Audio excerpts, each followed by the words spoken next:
away. Ifatu Melifonwu. This is going to be over. Lions are going to win it. Lions are bringing the NFC North title back to Detroit.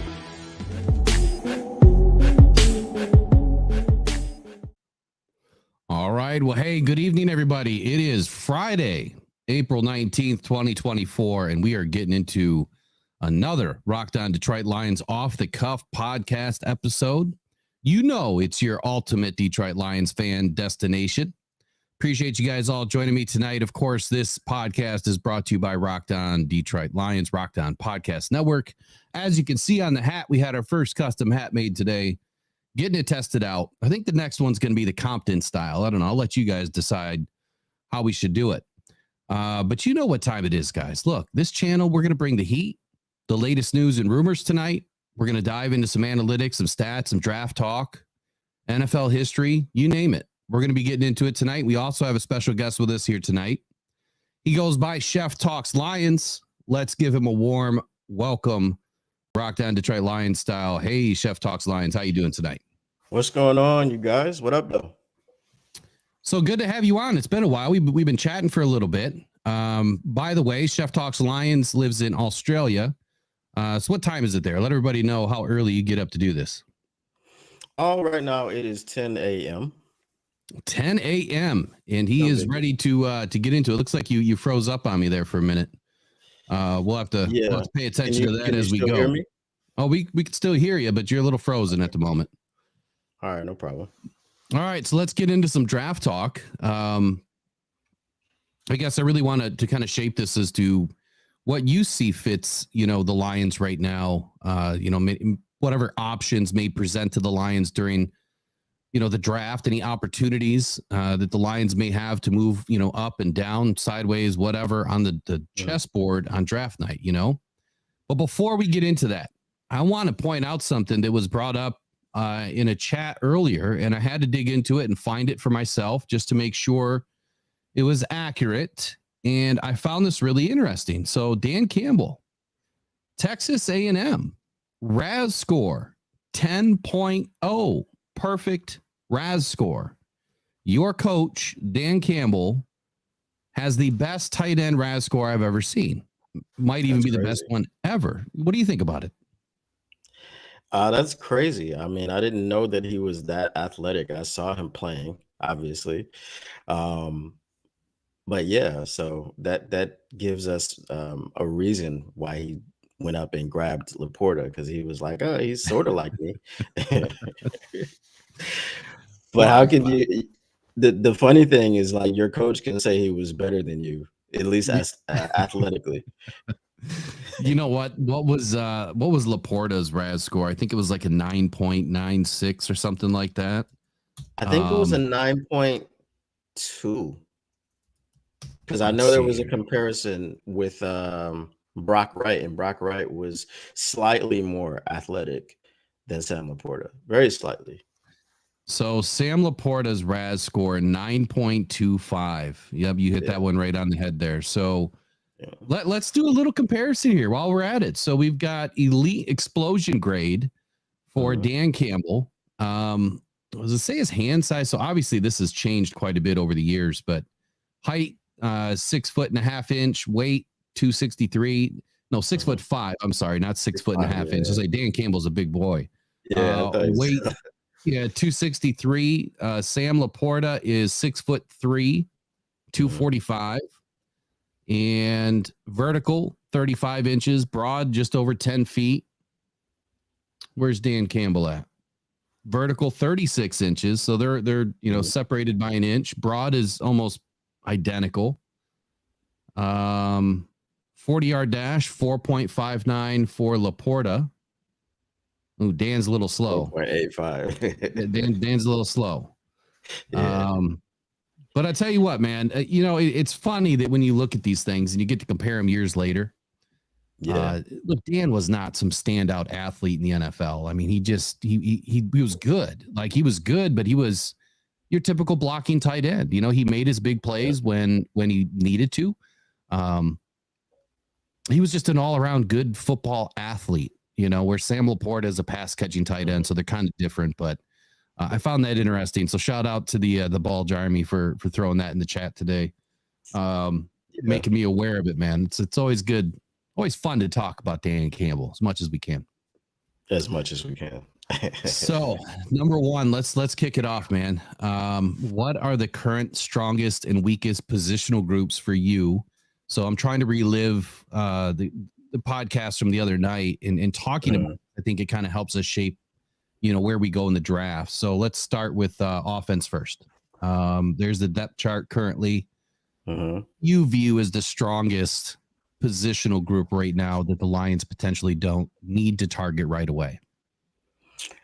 Okay, now see that's kind of a trick question, because I view the offensive line obviously as the strongest positional group that we have. But then if you look at Frank Ragnow, he's got injury concerns. Obviously, we know he's playing on 9 toes. We don't know when he's going to eventually retire. You look at Taylor Decker. Now, Taylor Decker personally says he's got a lot left in the tank. But, I mean, he had some ups and downs last year. Now, maybe that was caused by the foot injury that he had. I don't know if you heard. He had like a necrotic toe bone or foot bone, and he had to get it removed. So I don't know. Maybe that was, obviously, if you have a dead bone in your foot, it's going to slow you down. So we'll see what he looks like this year. So while it is the strongest, there are questions about the core guys, and you may actually need to address it early. So strongest positional group, offensive line, but you're still thinking that it's a positional group that should be targeted early or often or both? For selfish reasons, I don't want them to target it early. I'm just going to say that. But, there's some people that I want. But if they did target it early, now often I'm not going to say. I'm just going to say if they targeted it early, then I would be fine with it. There are some people that are going in the second, third round that would be good enough. I mean, we found Jonah Jackson in the third round. So you can find those guards and tackles in the third round. And that's why I wouldn't be mad if they didn't address it early. Okay. I'm on board with that. Like, depending on what's at 29. So, I mean, again, I'm glad you mentioned the word selfish reasons, because we all, all of us have our guys, the players that we want. And I kind of look at it from two perspectives.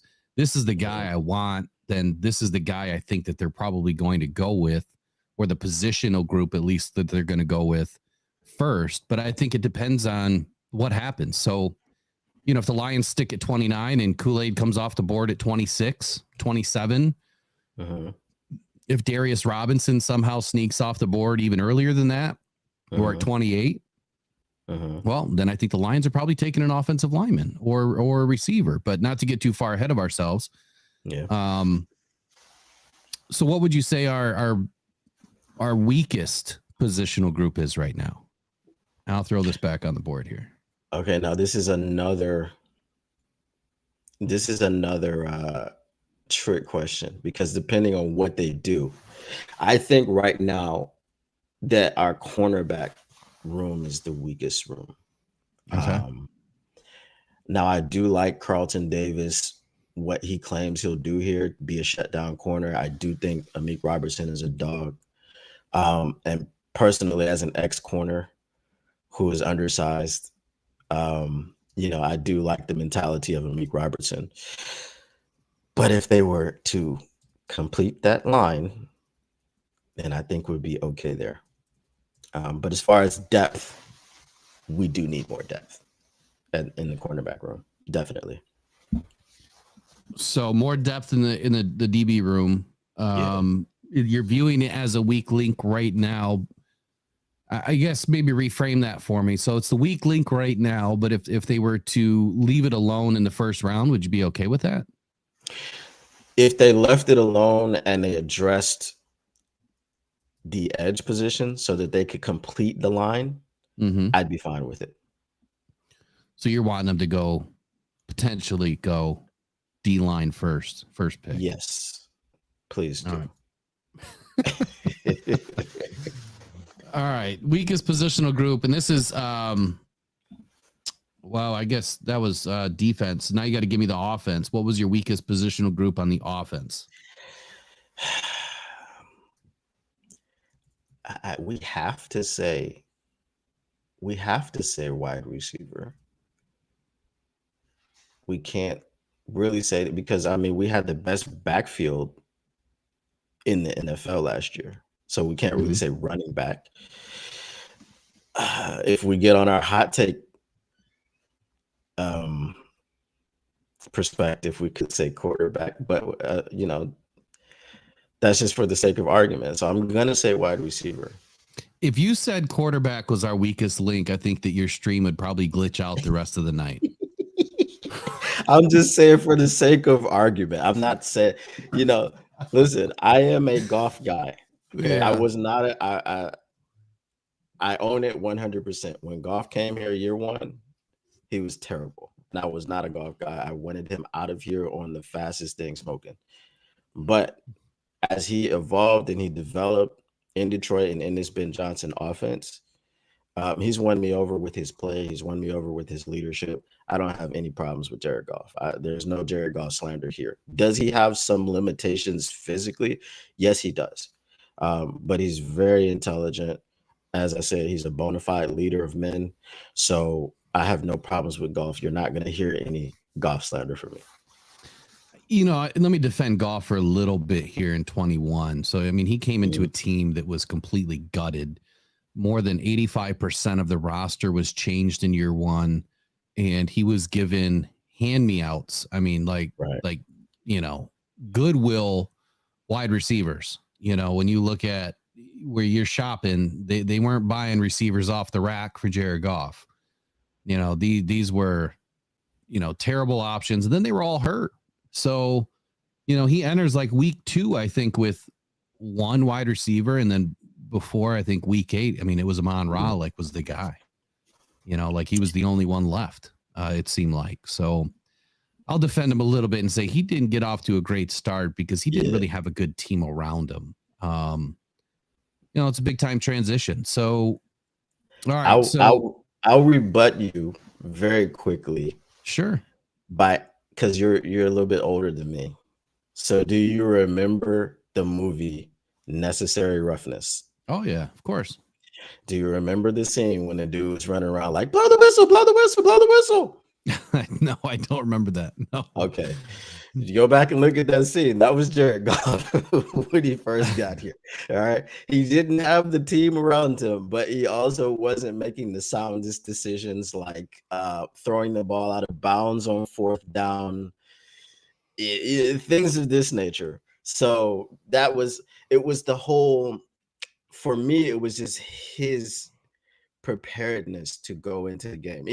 I'm not even going to argue that the team was any good. We know it was no good, but I feel like just his nervous energy, his jitters. I mean, it did pop up again in that Rams playoff game when Aaron Donald came in on the blitz and he kind of like threw the ball backwards and it was a fumble. But it was a whole lot of that in 21. Yeah, but that ball got tipped. That ball got hit. So let me retort your retort there. Okay. Jared Goff not throwing the ball out on 4th down, I'm not mad at because the team wasn't winning games at all. And they just wanted to win. He was trying to make plays. And I think that, you know, they already knew that the season was lost. No, I said when he would throw it out of on 4th down. Oh, when he would throw it out of bounds. Yeah. Okay. You should never do that under any circumstance. Yeah, you're gonna have to try to make a play. I mean, even saying it that way, I think that's a safe way to not throw a pick. You know, if nobody's open. You know, you've got like this year. I wanted him to throw the ball out of bounds many times. Yeah. You know, he wouldn't. He would try to force it, and I think that's what led to. You know, I think he had like 5 interceptions in like 2 or 3 games. And it was because he was forcing the ball instead of just chucking it out of bounds and being done with it. Then there was that one play he didn't even make it out of bounds. He was trying to make it out of bounds, but it didn't get out of bounds, and that was picked. So, or almost picked. So, all right. So weakest on the offense was wide receivers, strongest offensive line, weakest on the defense, cornerbacks. What is the strongest on defense? Well, currently it's got to be the defensive line with the addition of DJ Reader. I don't know. I'm not a huge proponent of Marcus Davenport. But as I called him somewhere else, James Davenport, right? So an amalgamation of James Houston and Marcus Davenport. If they are solid in the rotation, and that's where Marcus Davenport needs to be in a rotation. He doesn't need to be the guy, so we can actually keep him on the field. With those two, obviously, I'm a huge James Houston fan. I think his hesitation move is just crazy. He's like AI. He's playing basketball out there. Obviously, he's super fast off the edge. He's got a natural bend. And I'm not worried about his injury. I mean, it was a broken ankle. Yeah, the fractured ankle. Oftentimes, broken ankles and broken bones are easier to come back from than, tendons and things of this nature.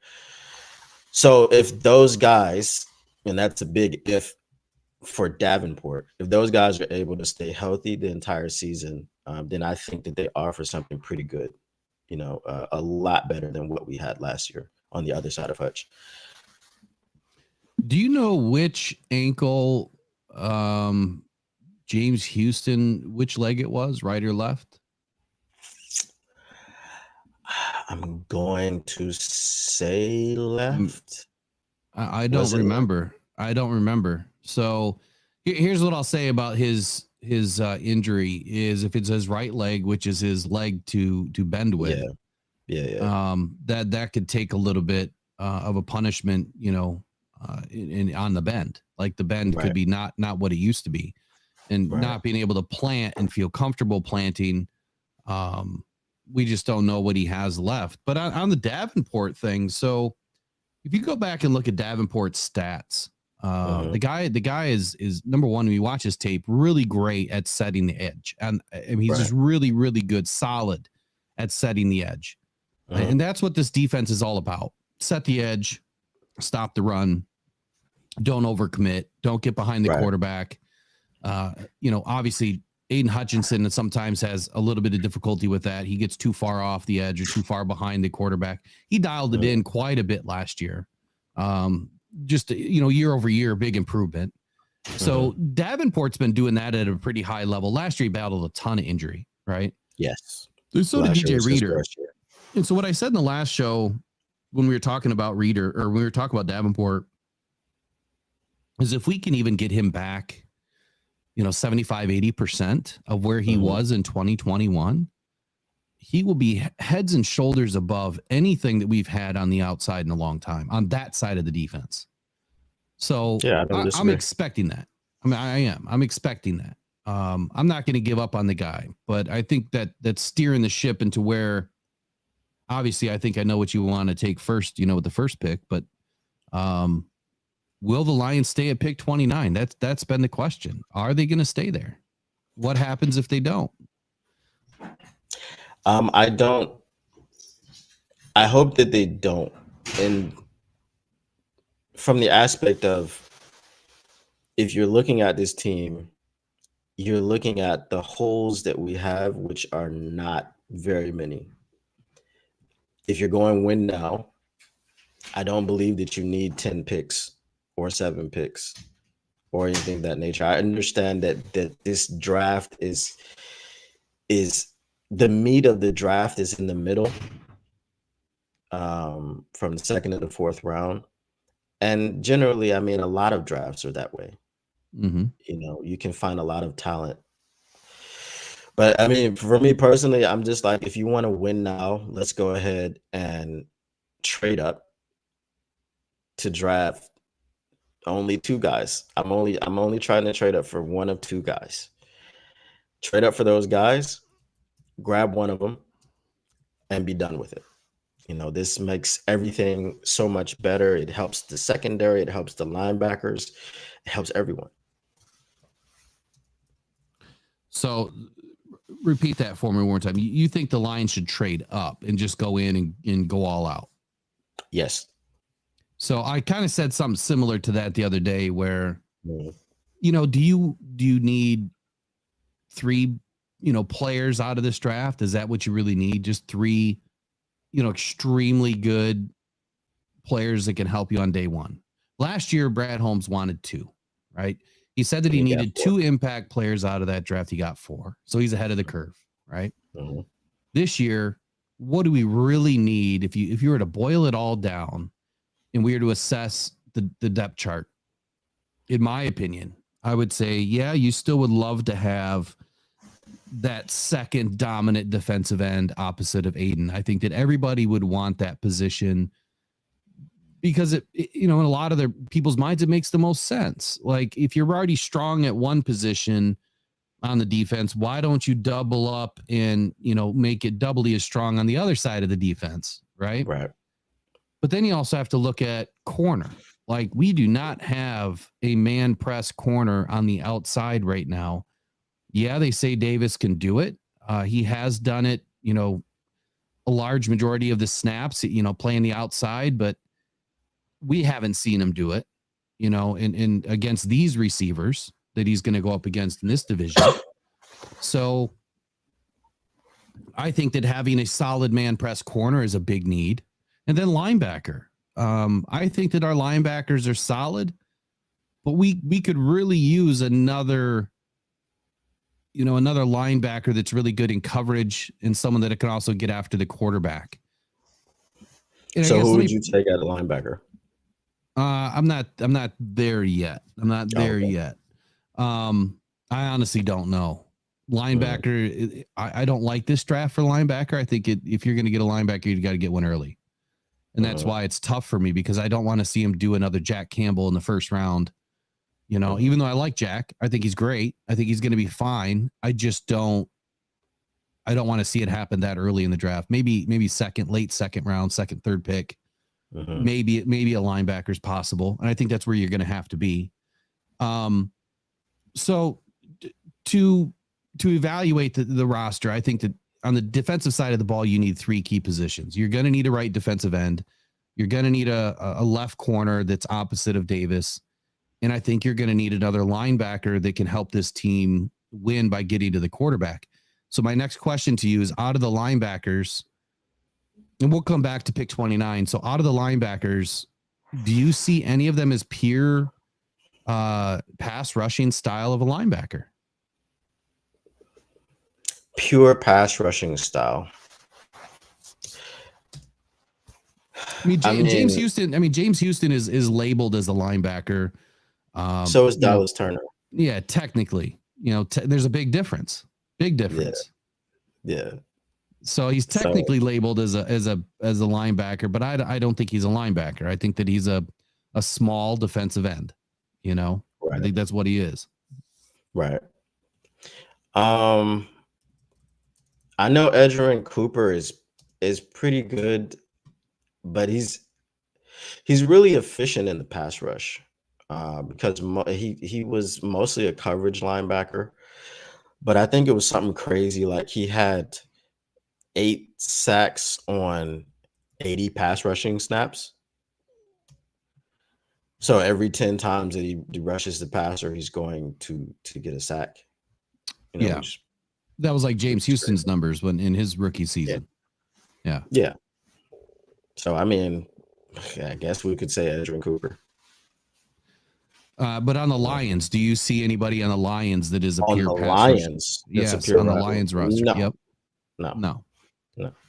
So you would agree that we don't have a pass rusher, in the linebacker room right now, and I feel like that is a need. So now let's come back to pick 29. You felt that the Lions should move up, and as opposed to moving back, because if they move back, they're going to add more picks. You don't necessarily think that the Lions need to add a bunch more picks in this draft. Right. It's more of just getting the guys that you need to build this roster get a couple of good solid guys. Am I reading the room right? Is that what you're thinking? Yeah. Okay. If they were to trade down, though, I mean, where would you want them to end up? Where do you feel like the best opportunity is to make this team better? If you're trading down, you can't really go too far. I mean, you got to stay in the top 10, I would say, of the second round, because you're trading out of the first round. You're already at the back of the second round. Right. So if you went to like the middle of the second round, you'd be kind of redundant. So I feel like you got to stay in the top 10 if you're trading back. That's where I'm at too. So if they're going to trade back, I feel like it's most important to stay probably within pick 36, 37, which is way early. I mean, I think there's 32, 33 picks in the first round, 32 picks in the first round. Yeah. I thought there was 33 this year for some reason. I don't know where that came from the other day. I don't know. Or was there? Never mind. Brain's not working. So you got 32 picks in the first round. So if you stay in the top 36, that puts you real early into the second round. And if you go much further than that, I think that they're going to lose out on some of the top edge rushers. That's why I feel like they can't go much further than that. Right. Clearly, it depends on what happens in this draft. If there's not offensive tackles that go in the first round, that's going to change things big time. Just like quarterbacks. If we only have 3 quarterbacks go, you're going to see more defensive players fly off the board. If you only end up with 3 quarterbacks and let's say 5 offensive tackles before the Lions pick, you're going to have way more defensive players off the board. Right. And that's where you could potentially lose out on your top corner, your top defensive tackle, your top defensive end. I mean, even at that point, you might be picking an offensive player. You might be taking an offensive tackle or a wide receiver. So for me, I think it honestly makes more sense to move back, depending on what happens. You know, if Jared Verse slides a little bit, you know, if all of these, so back to what I was just saying, if all of these offensive tackles seem to go early, and you do end up with 5 quarterbacks to go in the top 10 or top 11, I should say, with the Vikings, then it changes things. Jared Verse could slip. Newton could slip. Murphy could slip. And at that point, I think the Lions have an opportunity to move up if that's who they're targeting, Dallas Turner even. But be that as it may, would you want them to move up and how far? I think it was on your show when you had up the trade calculator, and it was like if we traded up to 14 or 15, we wouldn't have to give up next year's first round pick. Yeah, I don't think a first round pick would be included either. Yeah, and unless you're getting into the top 10. Yeah. I think someone's going to want a first round pick in the top 10. So, but if you do a pick swap in like a next year's second, or a pick swap in next year's third and this year's 6th, I think you could get it done. So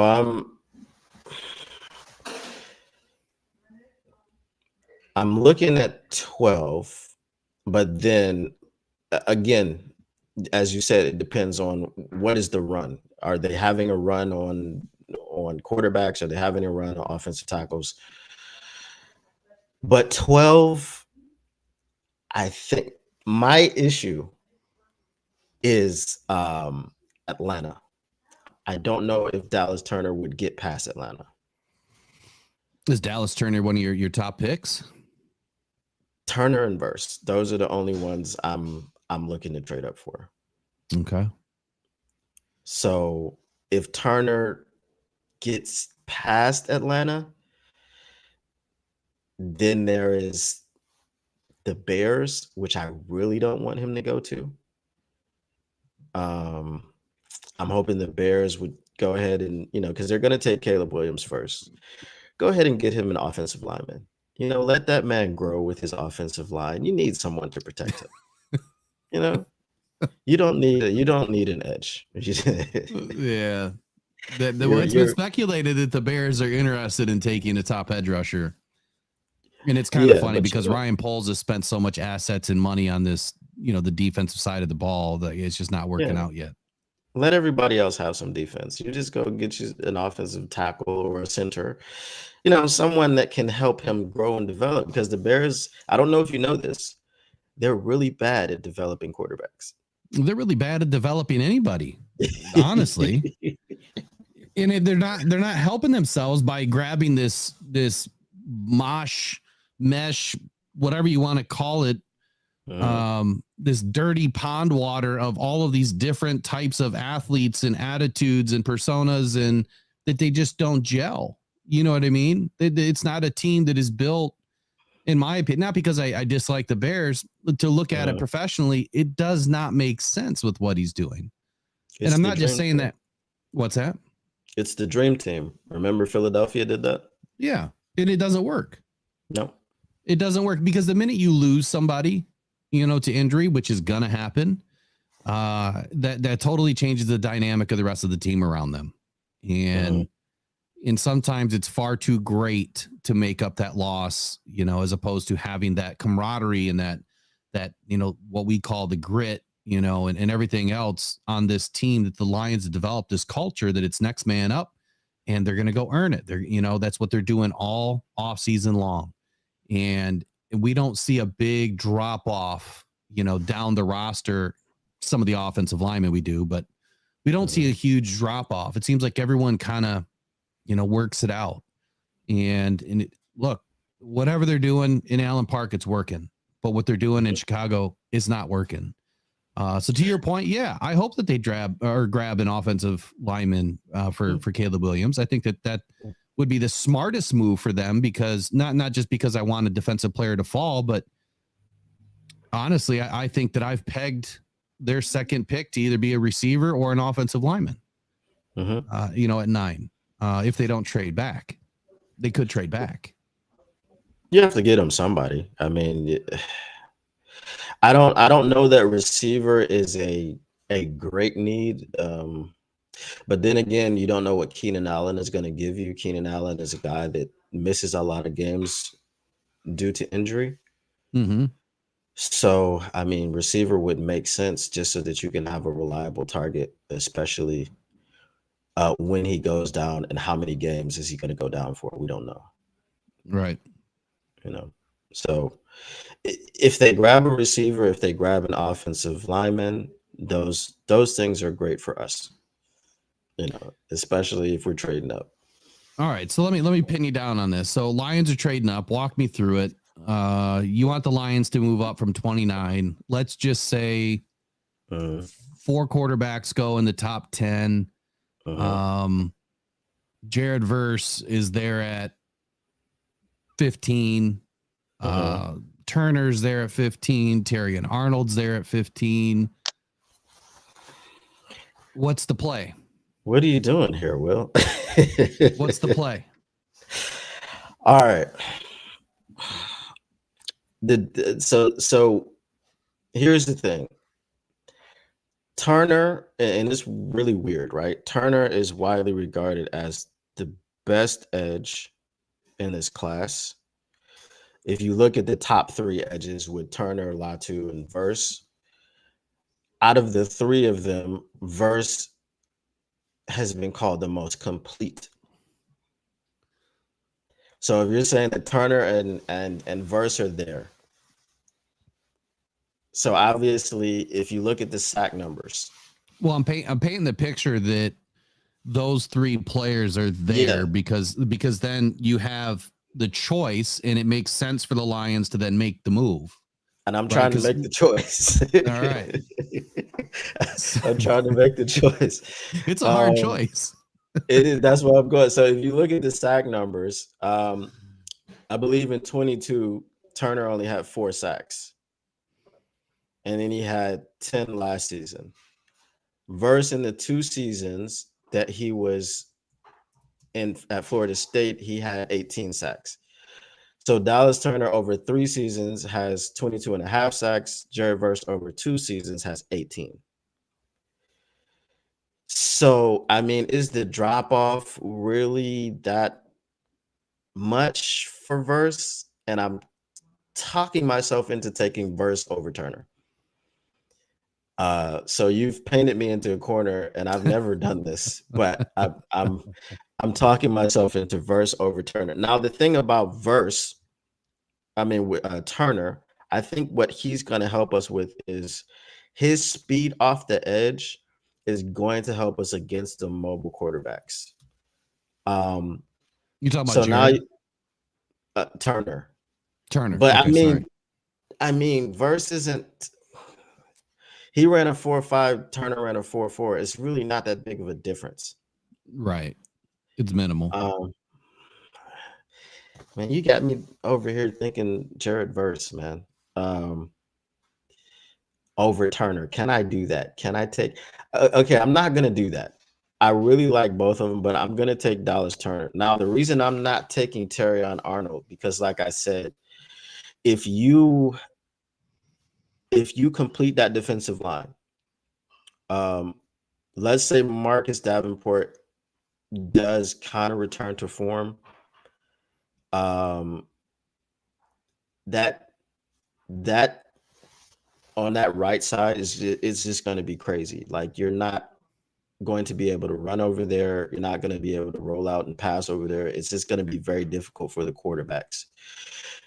And with that being said, we've got Carlton Davis, we've got Amik Robertson. We still have, I don't know how you feel about this guy, but I'm very high on him. We still have Stephon Gilmore in free agency, who's going to be part of that second wave. I know he's old, but come on, man. For 1 year, this is the first man. Listen, this is the first man.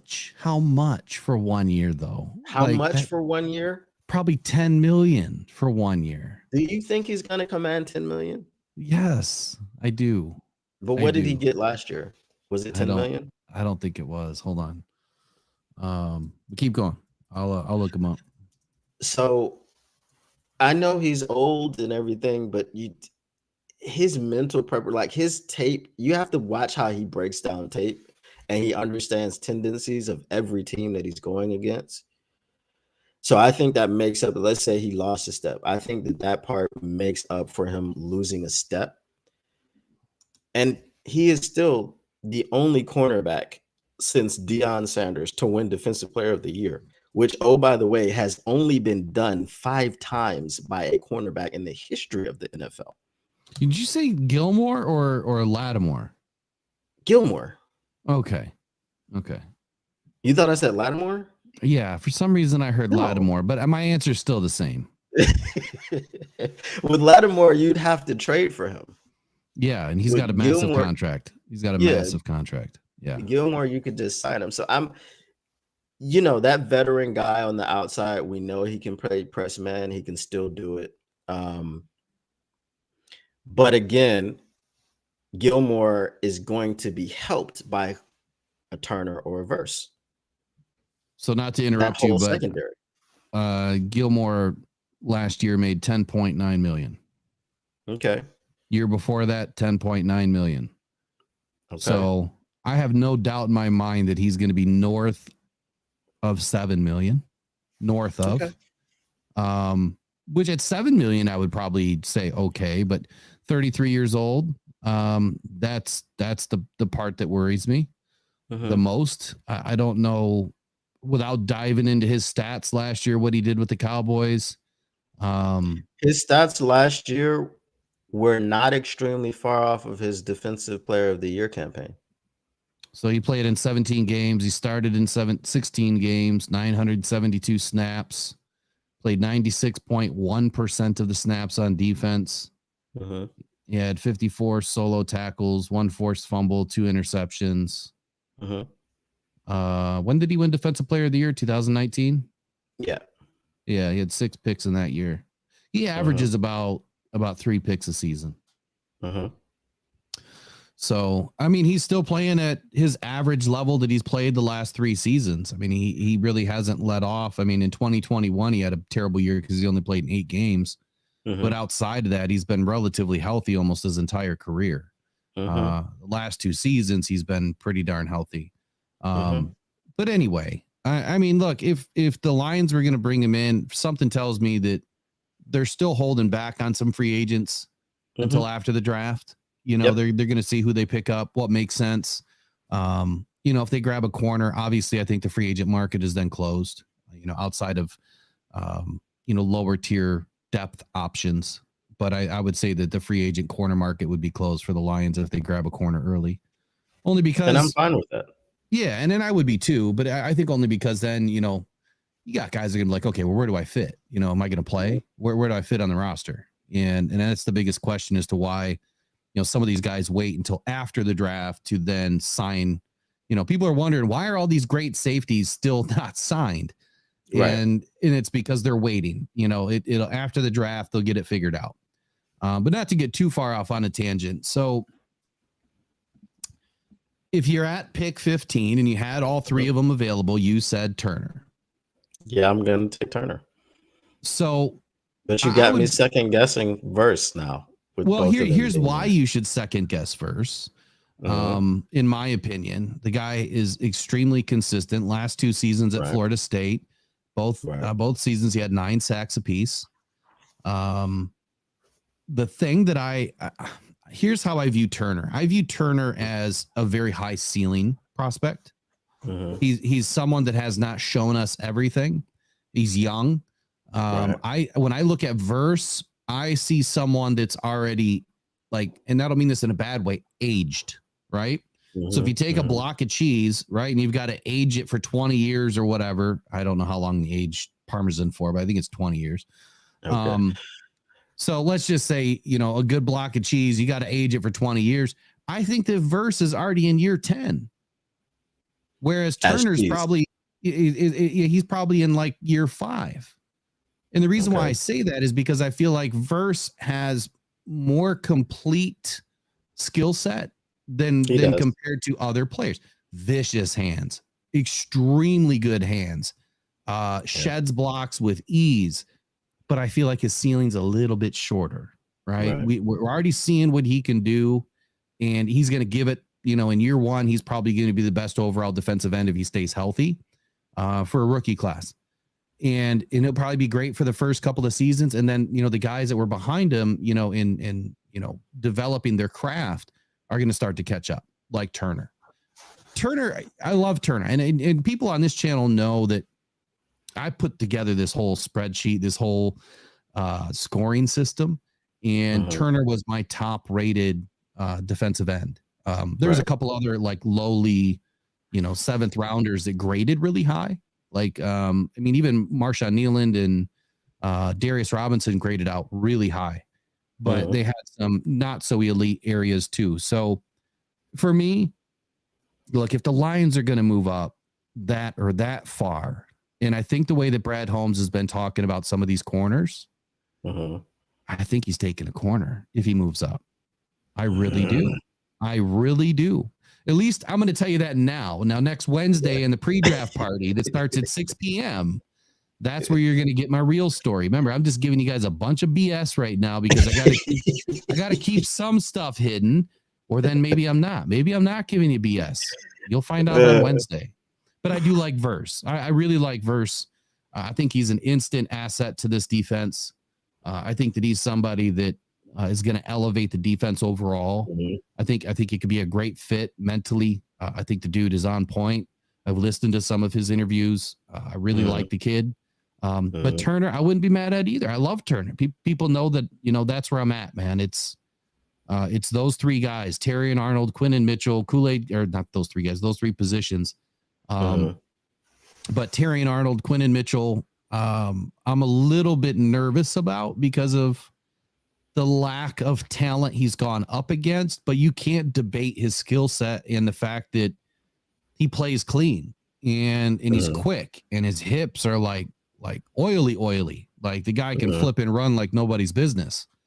I just worry about the skill set. I'm sure that I'm totally off base on that, but that's just me. So, I mean, with Mitchell, he wasn't asked to play a lot of man at Toledo, but then when he went to the Senior Bowl, he played man and he did fine. Yep. Um, Now, the thing about Arnold, okay, so I played corner. He had a lot of targets, and generally, because not to toot my own horn, but when I played corner in high school, and the ball wasn't coming my way, it was going to the other guy, right? There's usually a reason for that. Yes. Okay. So this is the thing that worries me about Arnold.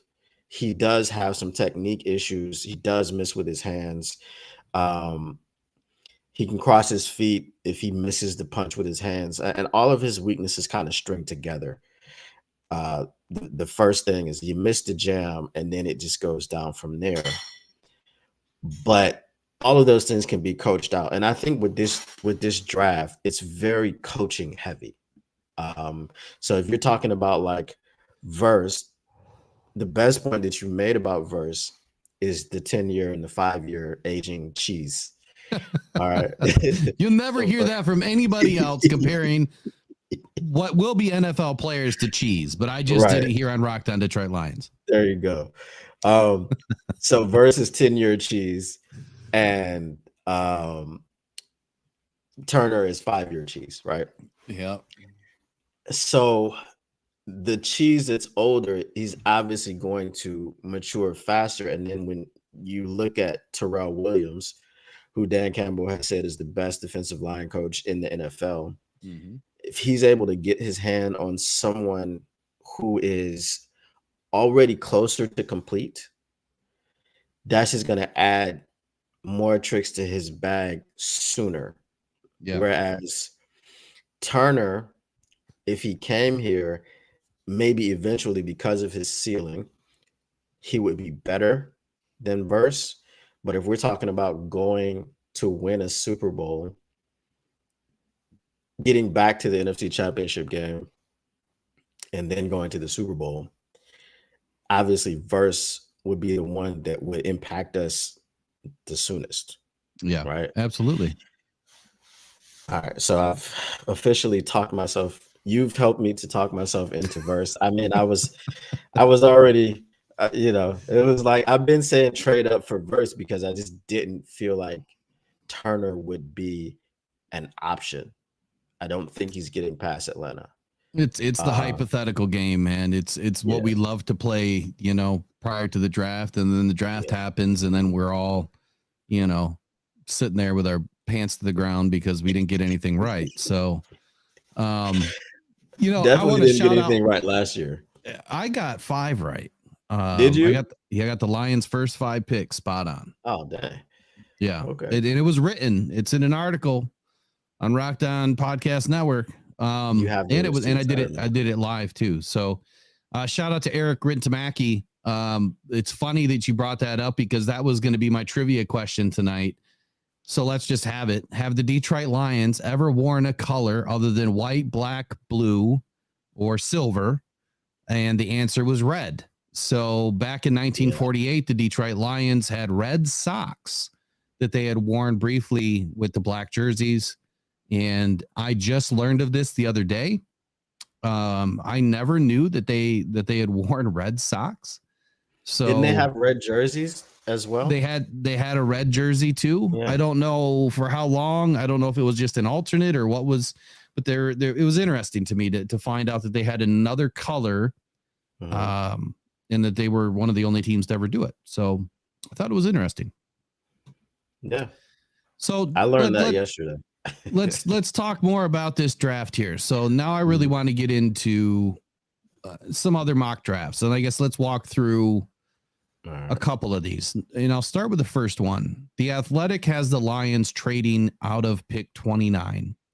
And I brought this up the other night. So the Lions would trade back from pick 29 and they would receive 44 and 77 in return from the Raiders. And this one, I would be worried about because when we were talking about earlier, if you get out of the mid 30s to, even the late 30s is, I think, is as late as you really want to go with your first pick in the draft, I think you're going to miss a boatload of players. I think at pick 45, like everyone that you're probably going to want, everyone that's visited the Detroit Lions that we know about is pretty much gone. Except for the late round guys that we know are late round guys, right? Yeah. So what do you think about this option of the Lions trading back that far to pick 44 and only picking up 44 and 77 in return? No, like we said, it's just, it doesn't make a lot of sense. You know, it doesn't make a lot of sense. Are you trying to, I'm not, are you trying to fill whatever holes that you have? And forget all that. It doesn't go with Brad Holmes' philosophy of taking the best player available, because you're putting yourself into a situation where you've passed on a lot of the best players, and now the best player available is going to be a tier below what you could have gotten had you stayed at 29 or had you moved up. So I don't like the option of trading back to 44. I think that's much too far. So I think that there's a couple of things to unpack with what you just said there. One, okay, let's think about what did Brad Holmes say last year? He had 14. I think the number was 14. I keep forgetting to go look this up. First round grades. I think he said there was 14. Mm-hmm. So thinking about best player available, if you're out of the first round, or if you have 15 first round grades, mm-hmm. and all of those players are gone, they none of them slipped to you. Mm-hmm. Well, then now you're onto your second tier bucket anyway. So what if your second tier bucket doesn't start until the mid 40s? You know, what if those players end up being there? So we will never really know what his best player available is, I guess is what I'm trying to say. We only know what our best player available is based on who the Lions have visited or had visits with, and where they're projected to go right now, and then where they do go next week, you know, Thursday and Friday and Saturday. So right. It's a weird one for me that I agree. I don't see Brad Holmes doing it. I don't see him trading that far back. And if he did, I think he's going to trade right back up. So that's the only way it makes sense for me, is that if he is somehow able to convert those picks for a better option to move back up and grab the player that they wanted anyway and somehow still make out on the deal, then it makes sense to me. Let me keep going down the list. He's going to do something that, that position is just, it's not Brad Holmesian, you know? Yeah. So then they have us picking at 44, Zach Frazier, which there goes your offensive lineman with your first overall pick in the draft, or your first pick in the draft. And below him or above him, you have Xavier Worthy, Ricky Pearsall, Jaden Hicks, Troy Franklin, Cooper Beebe, the linebacker, Junior Colson from University of Michigan, Roman Wilson, wide receiver, University of Michigan, Peyton Wilson, linebacker, Jatavion Sanders, tight end, Christian Haynes, who I like, guard, UConn, Edrin Cooper, excuse me, and then Rook Aurora. So before I go too far, what do you think of Rook Aurora? And while you answer that, I got to turn my fan down because I'm starting to freeze. All right. Rook seems to be an interesting prospect. I mean, he's big. I'm not really sure about his stats from last season. I know he's from the area. He's a local guy. So I definitely, I don't know if you draft him when you have Davenport.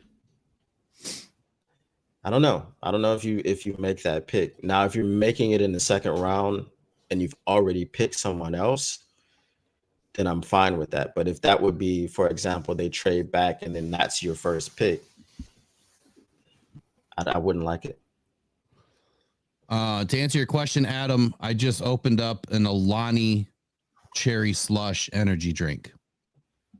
Before that, I was drinking a Coke. I know I'm loading up on sugar with the first one. This is no sugar, I believe.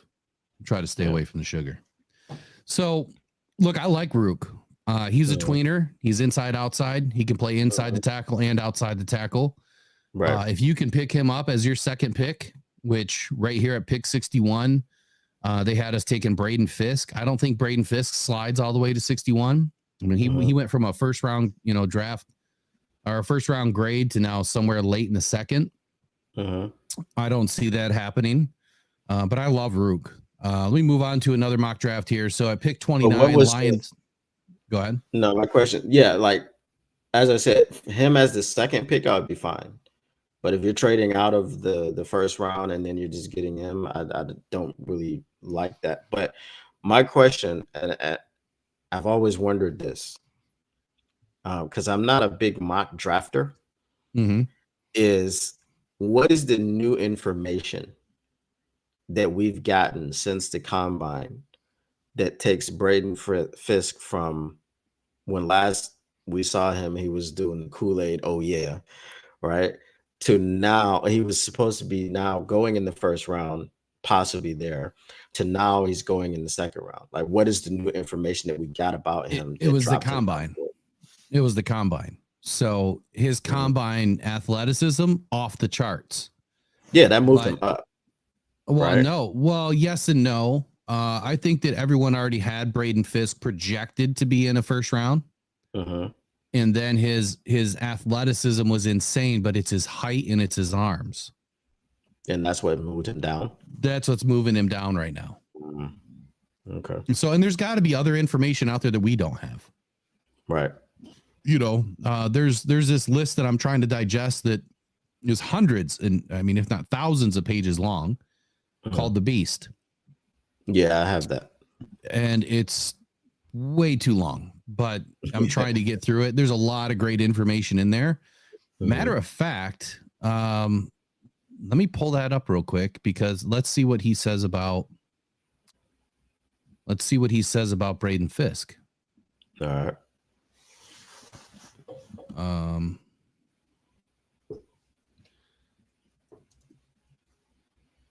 Oh shoot. While I'm pulling this up, I want to get everyone's approval in the chat tonight. New logo that I put together today. So this was just the first mock, but there's going to be my new logo that I'm going to put on the back of it for Rocked On Podcast Network. Obviously, the back, the blue or on the back side isn't going to be there. So it starts with the black circle. Let me know what you guys think in the chat. Thumbs up, thumbs down, what you guys think about it. I tried to mimic the New Jersey colors today and try to get something that was a little bit cleaner. This doesn't get to replace the Rocked On Detroit Lions one, but the Detroit Lions one's going to get a little bit of a remake too. So give me your thoughts. If it's a thumbs down, that's okay. I can take it. It's all good. That means I got to work harder. So Braden Fisk, let me see if I can do a quick search within this document to find him. I don't know what page he's on. Let's see. Defensive tackles. Looks like he's in the 202s. Yeah,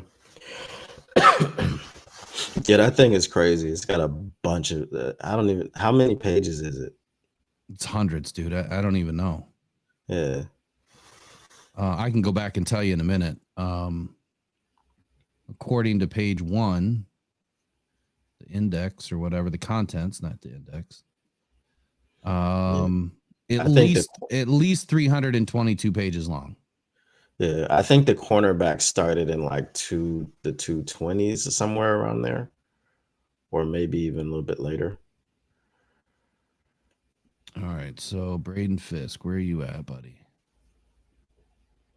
I didn't plan on going through this, but let me see if I can just find him real quick. I'm interested to hear what he has to say or what information they're offering up about him. The question is he going to be listed as a defensive end or is he going to be listed as a defensive tackle? I think that's a good question. All right, so he's listed as a tackle. So background, Braden Fisk grew up in Michigan. Michigan City, actually, Northwest Indiana, on the shores of Lake Michigan at age 6. He started playing football for Michigan City Pop Warner League and led his team to the 2010 Junior Pee Wee National Championship at Disney World. Fisk attended Michigan City High School, where he was a 4-year varsity letterman. He played primarily offensive tackle as a freshman and sophomore, while also seeing a few snaps on defensive line. I don't really need to know. Ooh, what's this? As a senior captain, he battled through a back injury, had a herniated disc. He's a Lion. Yep, he's a Lion. So, I mean, right there could be, pause for concern because, you have an injury like that I will guarantee you will come back. It will come back to haunt you. You will be dealing with pain. Doesn't mean he won't land on a team. It just means that, now people are probably a little bit more cautious. So when you speak to the new information, there you go. That's the information that we didn't have until, this. I mean, this breakdown of all of these players is insane. But here's the summary. 1-year starter at Florida State, lined up over the B gap, which is what the Lions need. We need a B gap guy. He played in a 4-man front. After showing year-over-year improvement at Western, he transferred to Tallahassee for his 6th season and continued to take his game to new heights against better competition. That's the thing that was selling me on Fisk, is that you transfer to FSU and you get better against better competition. They call him a sawed-off throwback brawler. He doesn't wear gloves. He generates movement with his get-off agility and raw power, creating stress on the blocking scheme with his disruptive qualities, while his effectiveness can fluctuate from play to play. His effort sustains whether he is splitting doubles or holding the point of attack. Overall, Fisk doesn't have a deep arsenal of counters if he doesn't win early. There's another knock. But he already has a professional mindset, and his twitchy urgency and steady play strength will translate well to the pro game. He projects as a rotational 3 technique with versatility to move around an aggressive front. So I think there's the knock. 1, you have the previous injury with the herniated disc. 2, he's just he's missing, an arsenal of options with his, pass rushing ability or his counters. And, a lot of that stuff is technique, things that can be taught. Right. So it's just going to take time. That was the question that I wanted to ask you, because we have a Terrell Williams and he's expected to, people are even expecting him to resurrect the corpse of Broderick Martin. So hold the phone. Hold the phone.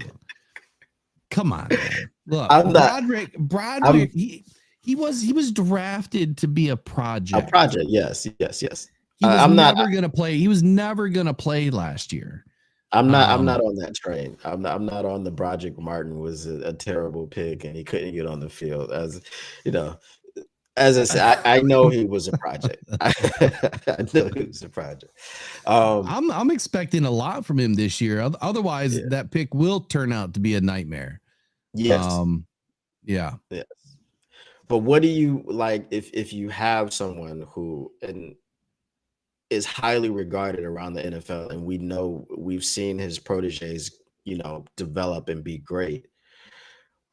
When you see a guy like Fisk, who they go, oh, well, he doesn't have a lot of counters and he doesn't have a lot of pass rush moves. He doesn't have a deep bag. Maybe he only has one move that he can win with consistently. Maybe he doesn't do a lot of speed to power. Maybe he's all power, just bull rush.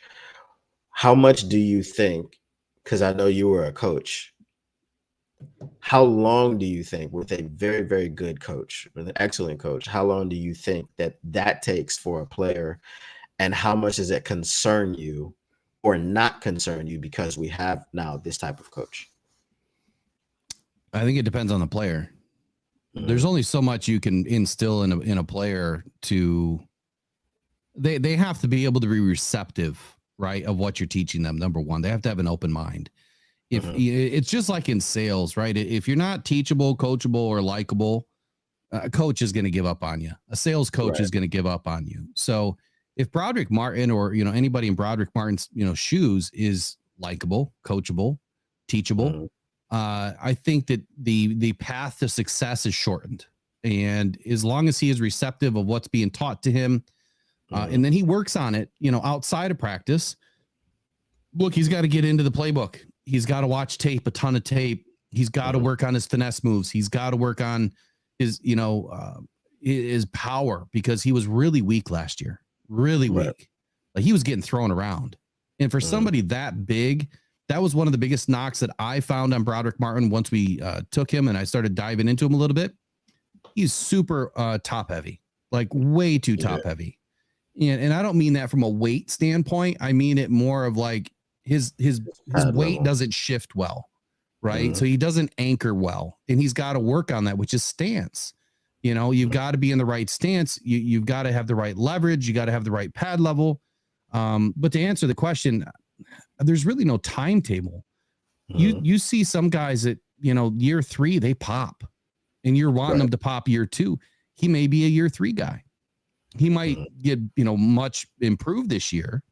He might be more, we'll be able to see him on tape, this year where he's improved, but he may not really pop until year 3. But now you're taking a guy in the 5th round, that you're in the 3rd round that you moved up for, right? He could have taken him in the 5th round, 6th round. Right. What if he does pop in year 2? What if he does shock us all? Then what? I think obviously that falls back on Brad Holmes for finding that diamond. It's hard to find bodies that big, that have the mindset that maybe Brad's looking for. Look, I think that it's up to the player. I don't think it's really up to the coach. You have to have the right coach. They have to know what they're doing. They have to know how to pull the best out of you. But it's up to the player to be receptive. So that curvature, right, to his, end goal, which is being the best he can be at the NFL level, is up to him. And we'll see what happens with Broderick Martin this year. Did he take his offseason training serious? Did he do everything that he said he was going to do, like Aleem was doing? Well, we'll see. The minute they get to training camp, we'll see it. Whether he did or he didn't. So I'm going to move on to the Athletic. I'm sorry, the Ringer. The Ringer has the Detroit Lions at 29 taking Keon Coleman. Says the Lions have 2 great pass catchers with Amon-Ra St. Brown and Sam Laporta, but both are relatively undersized for the respective positions. I don't know what they're watching on tape, but clearly not the right tape. They need to get bigger. I don't know about them getting bigger. I think Sam Laporta is big enough. I think size doesn't really matter to be successful in the NFL. I mean, it matters, but it doesn't. You could be 6'5" and be a dud in the NFL. So I don't think size matters here. I think they play well within their, within their positional group, but it says, and Coleman is big with a big catch radius and tons of toughness in the middle of the field. He will win on Jared Goff's favorite route, the dig, over and over again, like he did at Florida State. He also can take designed touches for big gains and win jump balls on the outside. After the top 3 receivers, the wideout with the highest ceiling in this class is Coleman. What do you think about the Lions taking a receiver at 29 or with their first overall pick in this draft? And what do you think about Keon Coleman, 6'3", 213 pounds out of Florida State? Like we said before, I mean, it depends on what has happened in the draft prior to pick number 29, if we stay there. The thing that I'll say about Keon Coleman is that apparently when they did the drills at the combine, he was the one that was fastest with the ball in his hands. So while his 40 time wasn't great, he obviously plays faster than his 40 time. And then he's a big body receiver that could be good in the red zone. I think DPJ is also 6'3", isn't he? Or 6'2"? I think he's 6'2". See, I thought he was 6'3", 6'4". Yeah. But yeah, he's 6'2" as well. Okay. So Coleman's obviously bigger. I think that we need that 6'3", 6'4" guy personally. Yeah, I wouldn't be mad at it. Again, depending on what else is there. You know what I mean? If we talked about Verse slipping and then he's in the range where we can trade up and it doesn't take too much, we got to trade up and get him. I'm not taking anybody else. You're not taking anybody else other than Verse? If we're trading up, because again, like I said, I don't think Turner's going to be there. But if we're trading up and we can get Verse in that range, I would rather trade up and get that. Because I think offensively we lost Josh Reynolds as a receiver. Right. And statistically, DPJ has done more than Josh Reynolds in his NFL career in a single season. I think he had like close to 1,000 yards when he was with Cleveland. So we know that Goff and DPJ are currently working on their chemistry. He's spoken about DPJ, saying that it was tough for him to kind of come in and get acclimated when you get someone at the deadline. So if we were to take Coleman, it would be fine, again, depending on what happened before. So I'm not out of hope.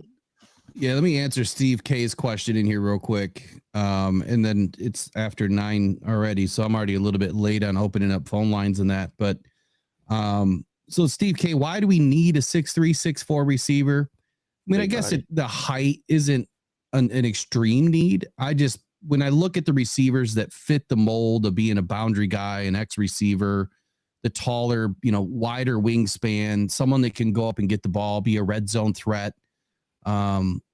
Everything that we want to see out of Jameson Williams, someone that can stretch the field, and then everything you want to see out of DPJ, someone that is a brawler for the 50-50 ball. You are looking for that in a bigger body X receiver, which is what I'm thinking when I think about Calvin Johnson. Like, we're never going to have a Calvin Johnson ever again. But that's what this team has not had, is a big body receiver. In 2021 and 2022, we had like the third and first shortest wide receiver rooms. We averaged like 5 feet, 10.5 inches when you averaged all wide receivers together in the Lions roster. That is short by NFL standards. That's really short. We're starting to get a little bit taller. And that's because we've added some guys in the last couple of seasons that are a little bit taller. Antoine Green being one of them. Now, Antoine Green's also 6'2", so I thought he was bigger. I thought he was taller, but he's not. I still think that we're looking for that X receiver. Flat out, I still think that's what the Lions are looking for. I don't think that we're looking for another St. Brown, someone that can kind of play all over the map, but, makes his money over the middle in the slot. I guess that's the reason for me, Steve. That's all I can say. I don't know. What do you think about receiver? Like, who do you anticipate the Lions going after, when it comes time to getting a receiver? And do you think we're going to get a receiver in this draft? Me or Steve? You. I mean, I've been a Leggett guy. Just because, but when they dropped his height, I thought that was really, he came in at what, like 6'4", and then he's really only 6'1". So yeah, he was projected like 6'3", and then you dropped to 6'1". Yeah, that was weird to me. But I mean, you look at his production last year. I know the years prior he didn't have all the production, but he was going through a lot of things. I think it was like the death of his parents. He also had a motorcycle accident, and then he was injured after he came back after that. But for him to be fully healthy and fully, I guess you could say, free of mind or whatever, for him to then explode in that production, that just shows that he has that ability. Um, if you're looking at a Brian Thomas Jr., I don't know that he's a person that we could get at our position. Would we trade up for him? I don't think we should trade up for a wide receiver. And then when you look in the later rounds, you have a guy like Brendan Rice, which, I mean, his dad is the greatest receiver of all times. And his dad is very, very active in coaching him and teaching him his technique. And he's big and he's fast. So someone like that, yeah, I definitely would take that guy. But again, in the first round, it just got there's the defense has to be addressed first. I'm sorry. No, I wouldn't think we're going to take one in the first round either. So, for the ringers position here, this is who we would be passing up. So after Keon Coleman is Kool-Aid McKinstry. I do not think that the Lions would pass up on McKinstry. Then Chop Robinson at 31. I do not believe we would pass on Chop Robinson. At least I would hope not. Especially if you're thinking about addressing the edge. What is your overall thoughts? Here, let me look at something else. Darius Robinson goes 26. Where is Verse at? Verse is gone at 14. And Dallas Turner makes the top 10 at number 9 with the Chicago Bears. Oh, just where that's you my wanted him worst to be. fear. That's where my worst fear. I don't want to see that guy. I mean, what do you think about Chop? I like him. When I did a breakdown video of him, I think that he's missing some things, but I also believe that he has too much speed, too much quickness, which is obviously different than speed, and good power off the edge. I think that he can beat a lot of these tackles. I just need to see consistency. I need to see him stay consistent, being able to set the edge. He sometimes he's almost like a rabbit, man. He gets going in one direction and then he starts going in another direction and he gets out of the play. I want to see him stay consistent with where he knows he needs to be and sticks with the play. Too much of this, doing things on his own and not sticking to the play plan. That's going to get him into trouble quickly at the next level.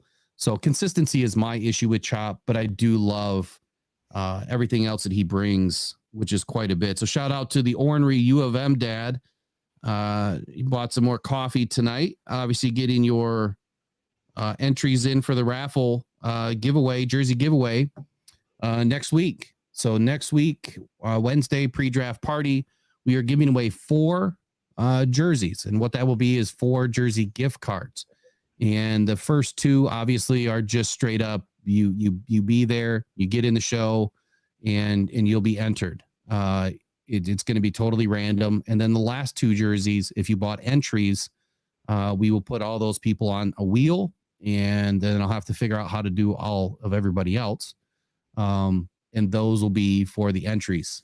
So if you've purchased entries on Buy Me a Coffee, there is actually now a way to specifically buy. So there's 3 jerseys on Buy Me a Coffee under extras, and you can actually buy into the raffle by selecting one and purchasing. There's also draft t-shirts that I put together because I haven't seen anybody do anything like this yet. They probably would have done it after the draft, but let me kind of show you a little picture here. If it'll pull up. And then I'm going to open up phone lines here in just a minute. How long can you stay on tonight? I usually go to about 10, about another half hour, 35 minutes. Yeah, I'm good. You're good? Okay. Yeah. I don't know why these aren't pulling up. Give me 1 second. I'll pull it up. Okay. All right. So phone lines open. If you guys want to call in and talk about the draft or comment about anything that we've been talking about tonight, phone number, I'll pop it in the chat here. It'll be open until 10 p.m. We'll try to limit calls to, less than 3 minutes so we can get a few people in. And This is it's a really funny comment by Uberlights Eric. What do you say? He said, "No matter who we pick," and I mean, when I say no matter who we pick, I mean Kool-Aid. Yeah. Yeah, he's high on the corners, man. He wants to have that jersey that says Kool-Aid on it. Yeah. I think that's what it's all about. Isn't that right, Eric? You just want the jersey. You don't care about the player. You just want the jersey. That's all right. Let me see if I can pull this up. I don't know why it's not showing up. So I'll ask you a question while you're pulling that up. Yeah, go shoot. The thing you said about Chop Robinson kind of freelancing and doing his own thing. Yeah. That sounds like another Big Ten edge who the Lions had no interest in taking when they could have taken him twice.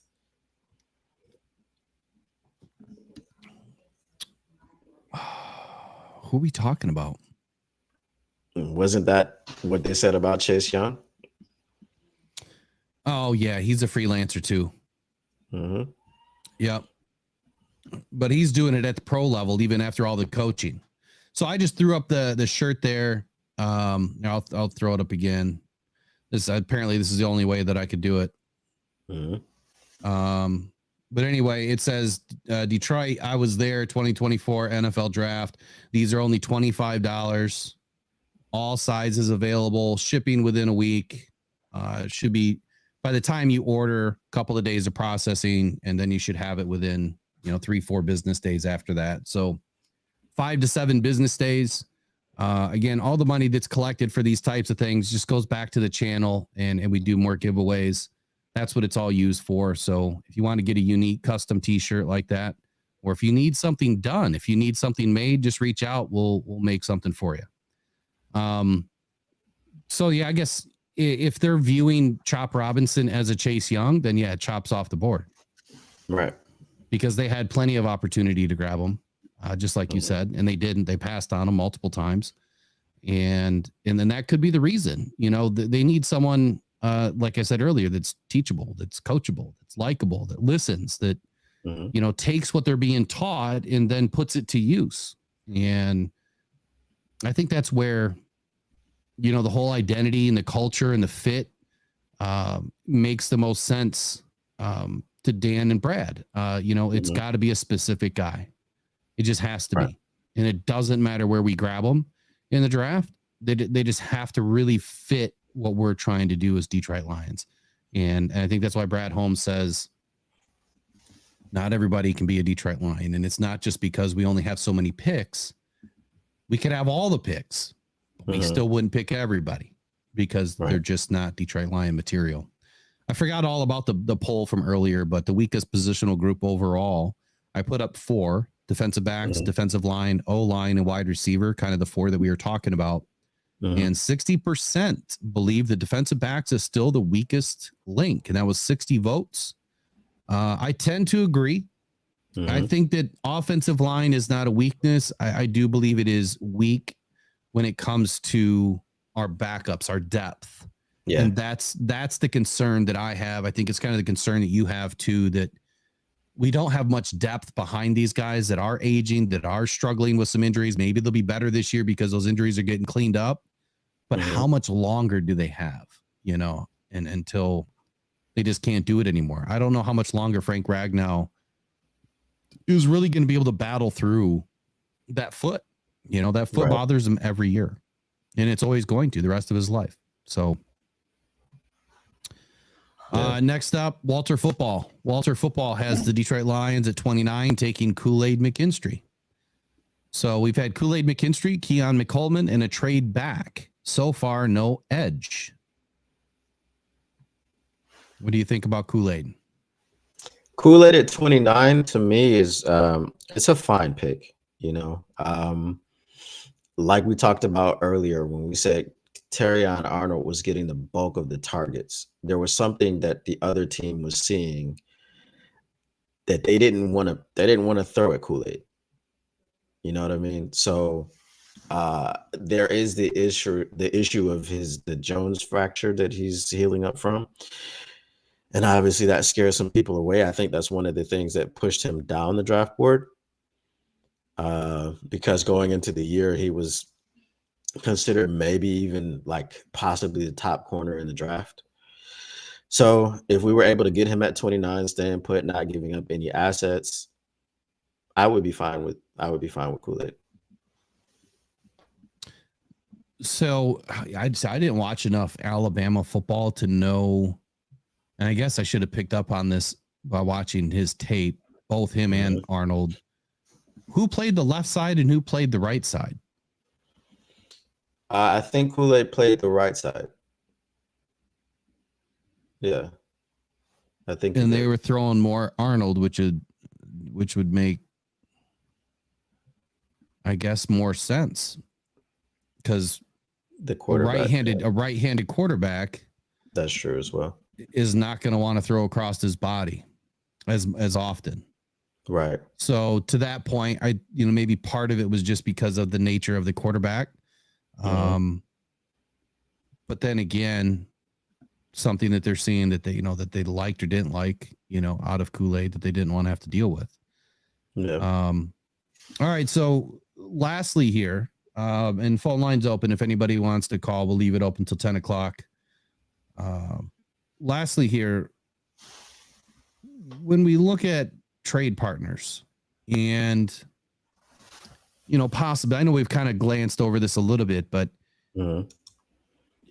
number one, do you think that there's anybody on the current roster that is a trade bait on draft day, offense or defense?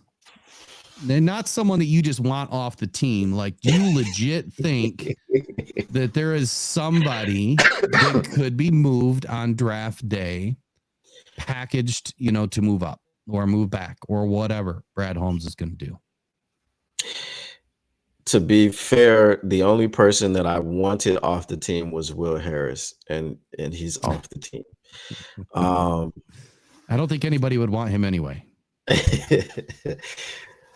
Who would make sense? You might have to give up a pick just to trade him.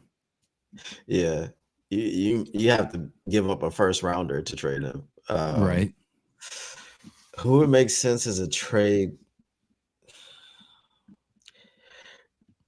Okay, so before it, like I said, I mentioned Liam McNeil, but it doesn't make sense because of the projection of the year that he could have alongside of DJ Reader, but he hasn't had that year yet. So, and the reason that I would say that for people in the chat, like, don't kill me, I love Liam McNeil, but the thought is that because he's next to DJ Reader, that he may price himself out of coming back, like Christian Wilkins did. Like, he's going to get one of those type of deals if he has a double-digit sack season. So, but because he hasn't had that season yet, he hasn't had that production, that doesn't make any sense to trade Liam McNeil.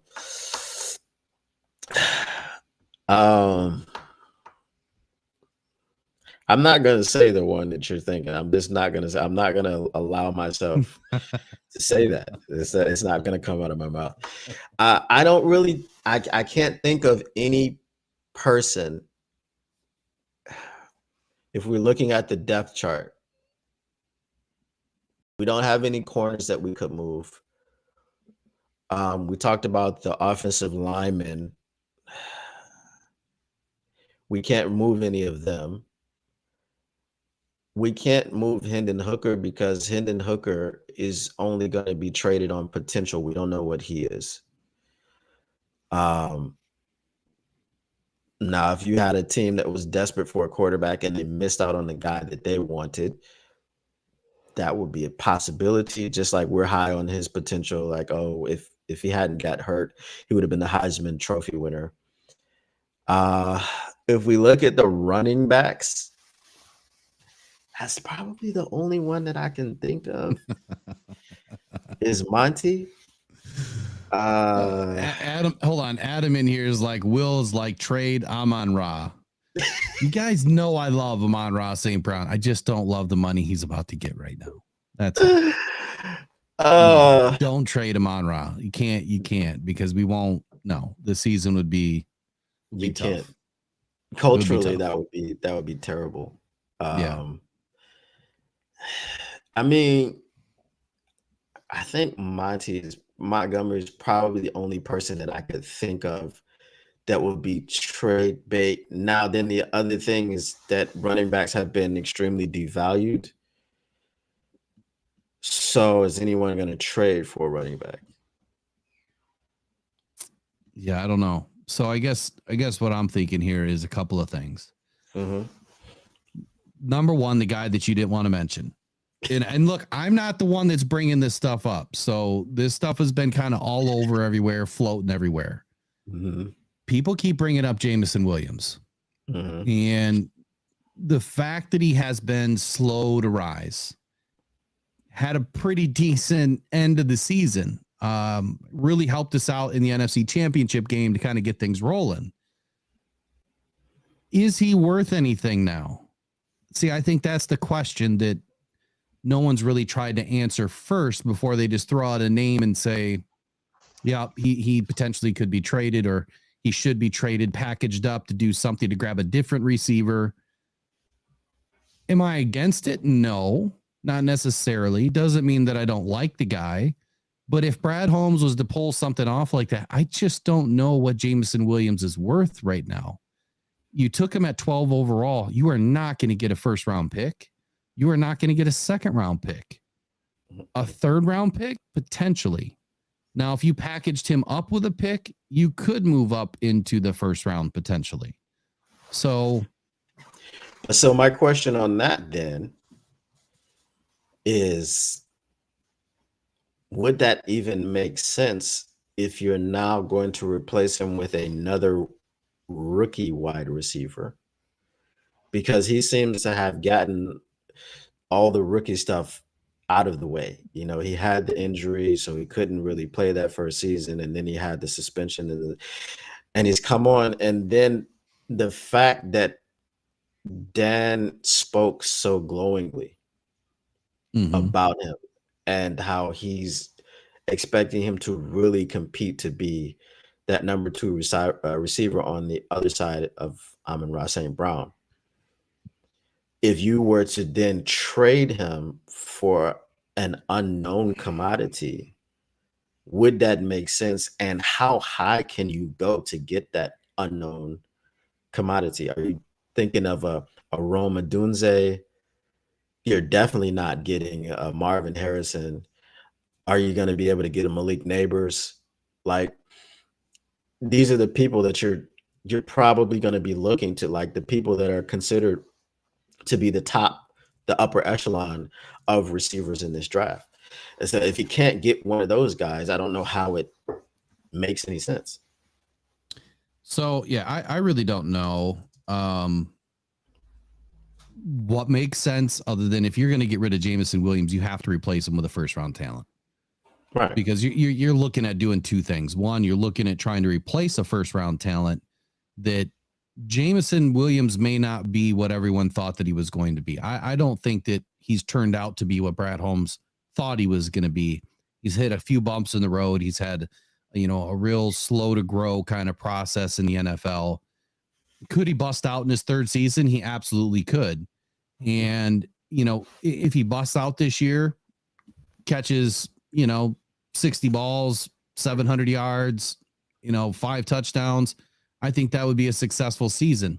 Is that the season that the Lions are looking for? I don't know. But then in his fourth season, assuming you pay Amon-Ra St. Brown, he's going to have to continue that trend.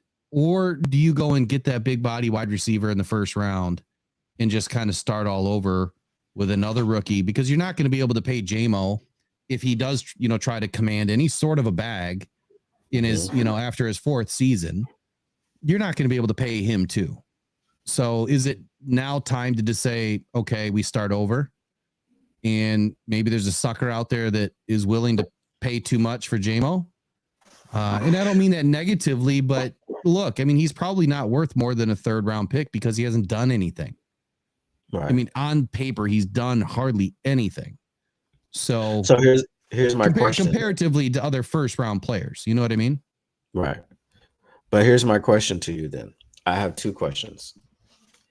So you said a 700-yard season and 5 touchdowns. What did I say? Right. Yeah, about 700 yards, 60 balls, 5 TDs. Yeah, I think that's a successful season. I just don't know if he's going to be able to get that many targets. But he may not be able to get that many targets. But how many rushing yards do you see him having? And how many rushing touchdowns do you see him having? I don't know. Because he's picking up 40 yards if he's got a clip. Yeah. Okay, he's picking up 40 yards. So if you hit him with 10 jet sweeps in the season, and let's say he comes down to earth a bit and he picks up 250 yards. He's got 25 yards per jet sweep. Because they're not going to have another situation where they leave Max Crosby unblocked and just let him get his clock cleaned like they did against the Raiders. That's my first question. All right. So let's say he gets 10 jet sweeps and he takes 2 of them to the house. So that's an extra couple of touchdowns. Now, where are you on using JMO with these new kick return rules? I don't want to see the kid injured. I don't want to see him injured either, but I posed this question before to someone else. And what's to say he's going to get injured on a kickoff return and he's not going to get injured taking the jet sweep around the corner and he's not going to injure going out for a pass? Exactly. But I think that there's more propensity, more likelihood to get injured on a kickoff return because you got 11 guys gunning at one guy versus, 1 or 2 guys that are going to make a play on one guy during a play. In understanding that with the new rules, it's still a little bit different, but still you got 11 guys coming for one guy. Mm-hmm. I mean, I'm not against it because he's got speed. I mean, I would make him the second guy. Hopefully he doesn't get as many initial kickoffs, but then you've got trick plays. You can toss it back. He can run behind. You can lateral it, whatever. And you can do some trick plays with him. I mean, I'm all for that. 100%. But I want to address something. Z Digital said, Philly just paid Brown and Smith that, that they could retain, but that might, you got to look at how many players are getting paid by Philly, right? And what they're going to be able to bring in and how many guys they have left to pay that are currently on their roster. Not every roster is the same. So not every roster is built the same way that the Lions are building, meaning the guys that they draft are the guys that they want to pay, the guys that they want to keep. But you still have Aiden Hutchinson that could command $30 million. You got Penei Sewell that could command $28 million. Jared Goff, $50 million. Amon-Ra, $26 million. How many more millions do we have to spread around? Not many. So if you just add those up, let's just go round numbers. 25 for Amon, 25 for Sewell, 50 for Goff. There's 100. Who are the other guys that I was? Hutchinson. Let's just say 25 million. There's 125 million right there. That's half your cap, 4 guys. So you can't just pay everybody and keep everybody. You cannot. You will lose players. You have to. Then you have Jack Campbell coming up behind him. And then you have Gibbs coming up behind him. And then whatever rookies you bring in this year and the way it goes. I mean, roster roulette is real. You have to bring in a top tier player at a specific position every year to plan on phase out. You're phasing out, you're phasing in. The funnel gets filled, the funnel drops out a new guy. You're recycling contracts. So not every roster can be built the same way. And it's just different. I don't really know how to explain it other than that. So if we were to look at their roster, and you got to remember, it's not so much who they're paying now. It's who they're paying now and later. You know, the guys that they have coming up for contracts right away, because Hutch is going to be up for a contract after this season. You know, after year 3, you can start negotiating as a rookie. So after year 4, he's really going to want to start negotiating. You know, you could string him out to year 5 and then you could franchise him. But then at franchise tag, you're paying the average of what? The top 5 or top 10 contracts. So you're still going to pay him top dollar. Eventually, we're going to have to pay another left tackle, or we're going to, extend Taylor Decker. Probably won't be 19 million a year, or it could be similar. Could be 15, 16 million a year if he's willing to take a deal. But there's a lot of guys that are going to have to get paid on this team very soon. And this is a brand new team now entering year 4. So we haven't even seen all of the contracts yet. I don't think J-Mo is a guy that's going to command a bag right now anyway. I really don't. He has done wait, I have more. He's not going to come back. He's not going to command a bag now, but I'm just setting the scene for you, right? So now let's say they use him in the kick return. Maybe he's not the primary guy, right? Maybe there's a mixture of him getting returns with Khalif Raymond, maybe the electrician, Jahmyr Gibbs is back there.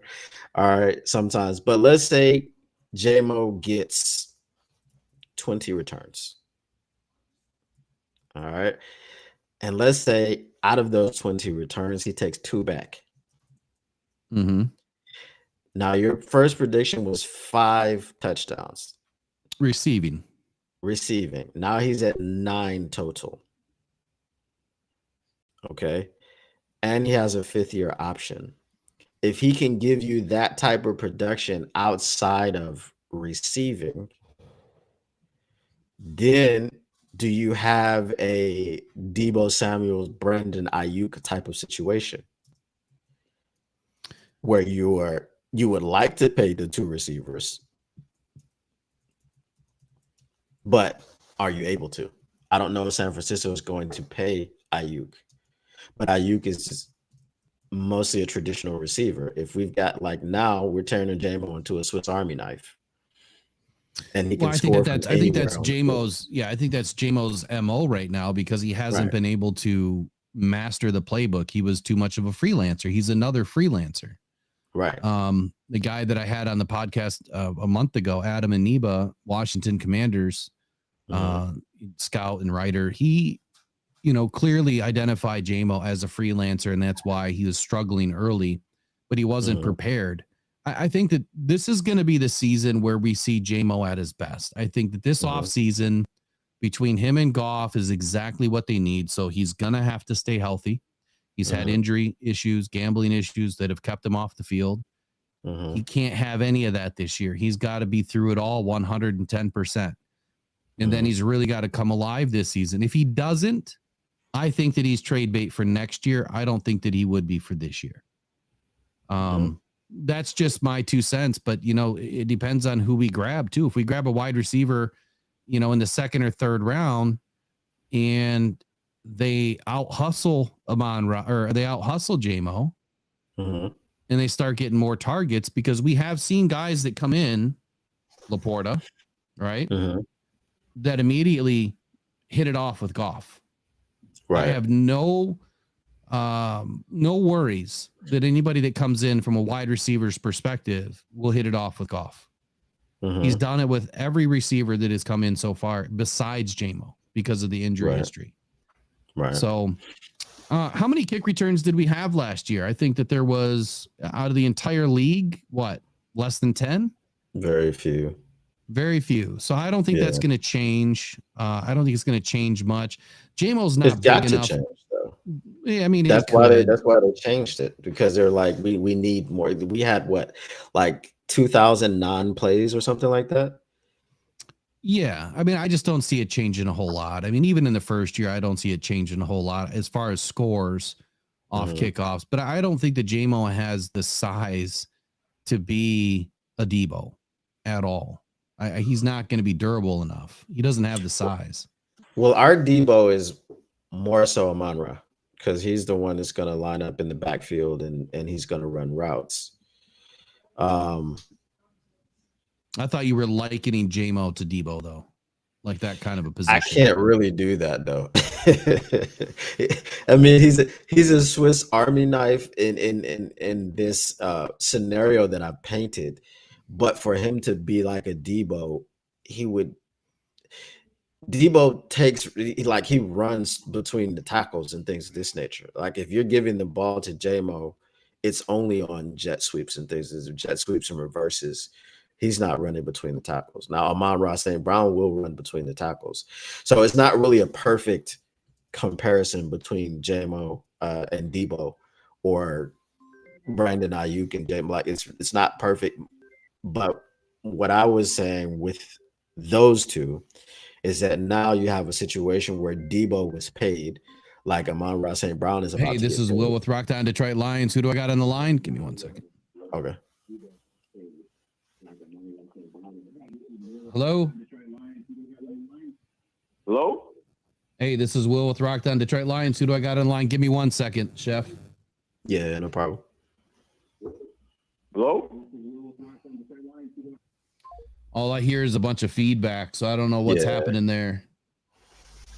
We shouldn't have any feedback when they call in.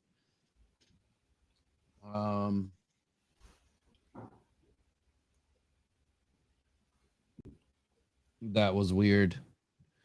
You can try to call in again. Whoever that was calling, you can try one more time. I don't know why there was a bunch of feed. Oh, they're calling. Give me 1 sec. All right. Hey, this is Will with Rockdown Detroit. Hey, Will.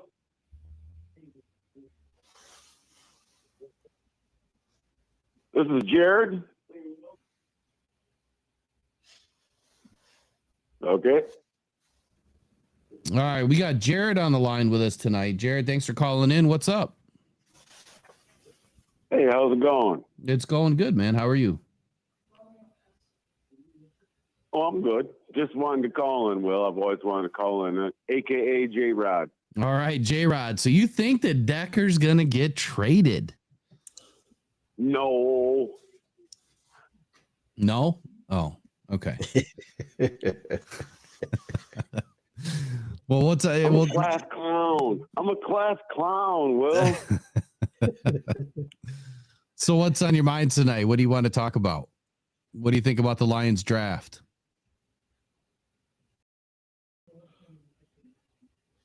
Nothing. Just always wanted to call in and chat. I was waiting for everybody else to call, and no one else is calling. So I was like, all right, I'm calling. All right. So let me ask you a question, J-Rod. Who do you want the Lions to pick at 29? If the Lions stay at 29, what's your dream scenario? If they stay at 29,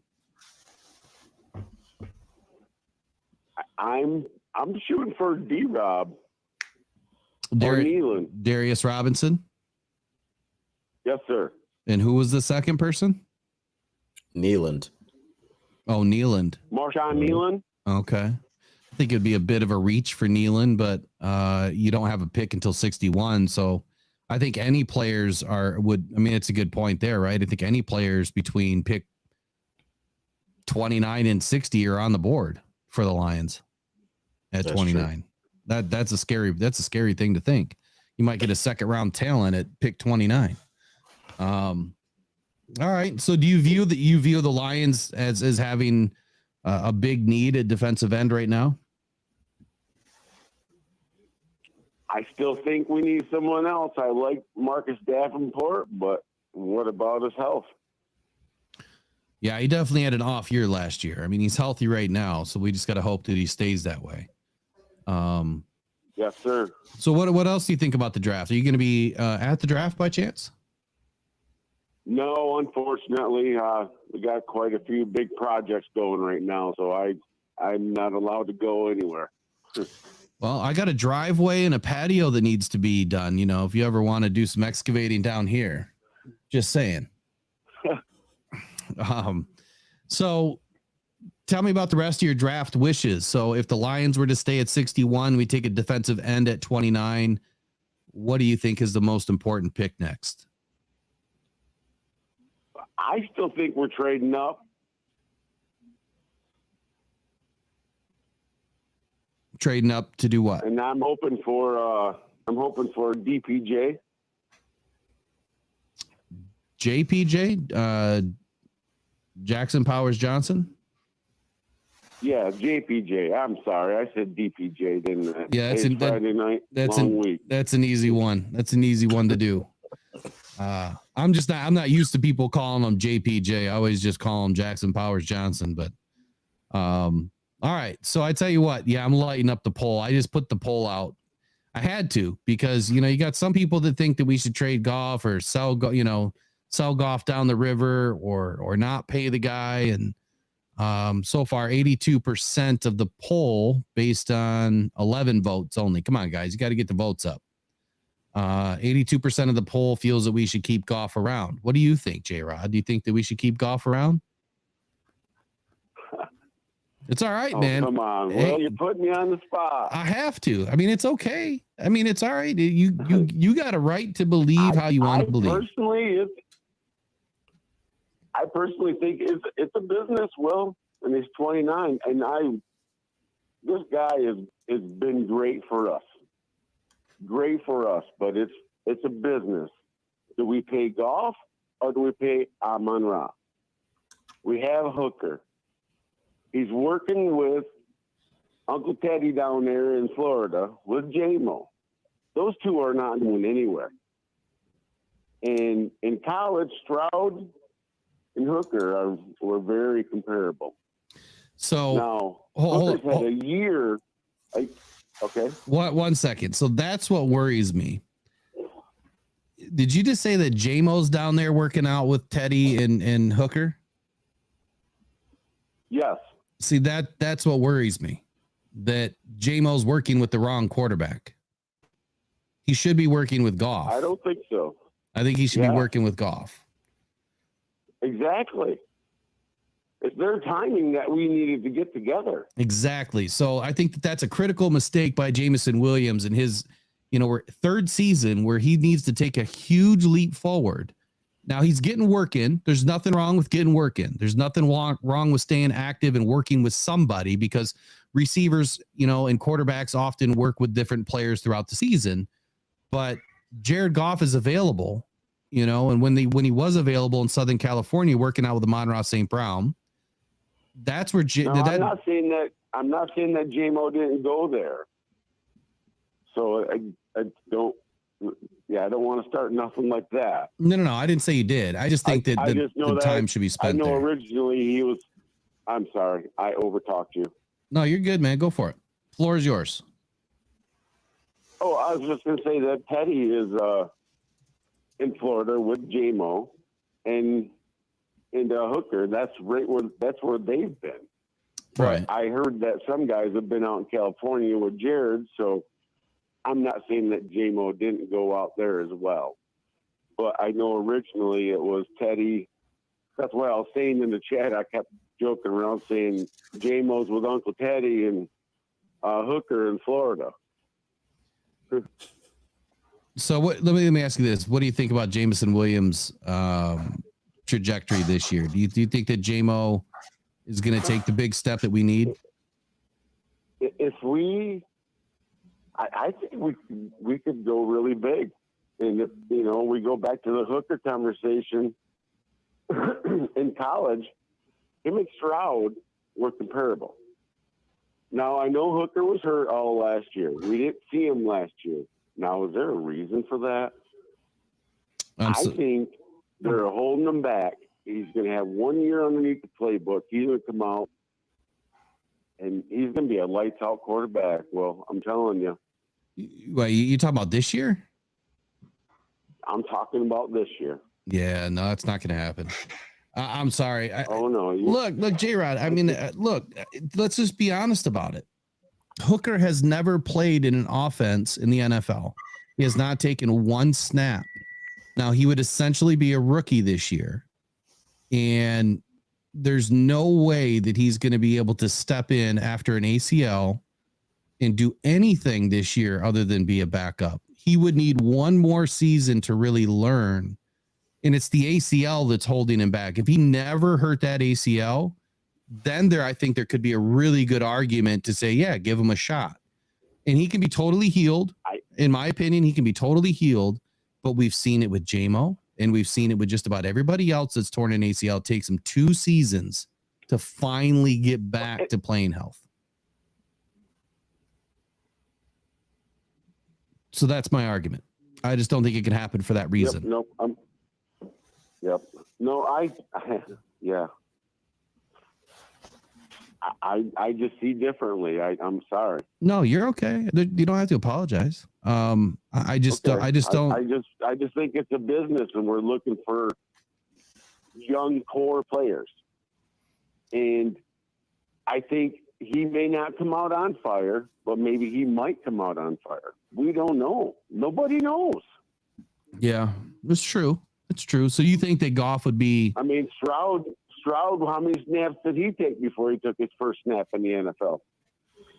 Yeah, Stroud's a different animal. I don't think so. I think they're very comparable. Do you think that Goff? I think stat wise they were comparable, yeah. But we're talking an offense at Tennessee that was nowhere near a pro style of offense either, and I think that's the biggest hurdle for Hendon Hooker is one, you've got the ACL, 2, you have the playbook, that you have to learn, right? And he's never been in a pro style of offense. So he's used to guys just kind of being more freelancers. They kind of throw it up style. Go run, I'll throw you the ball, as opposed to timing routes. That's why we're keeping track of him.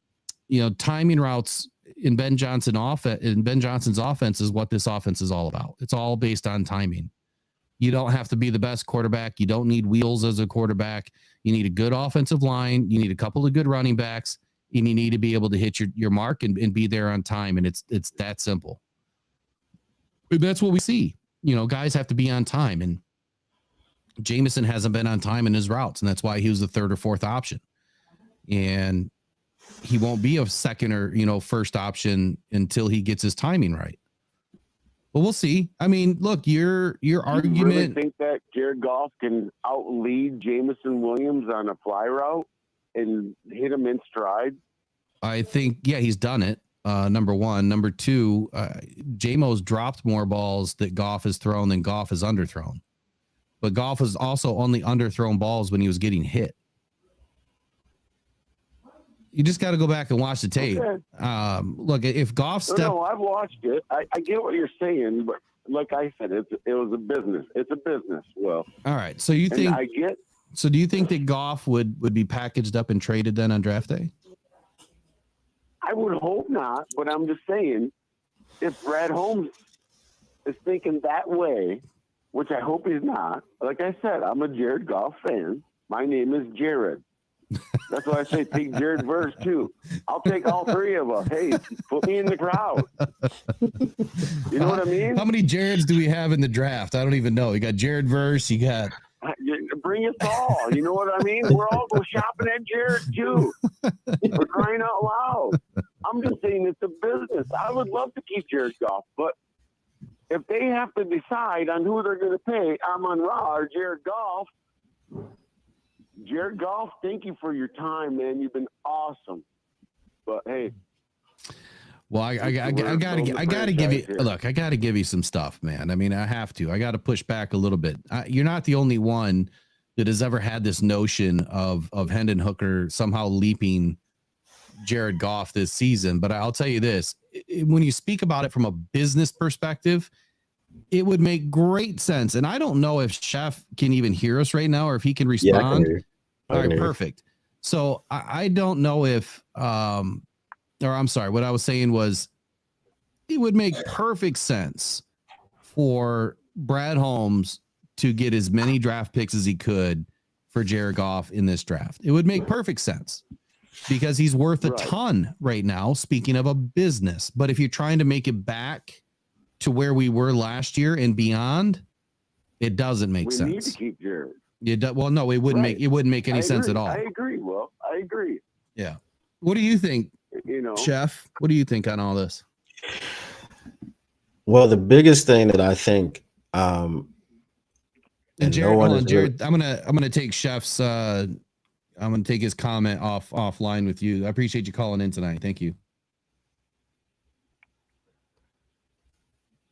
I don't know if he can hear me.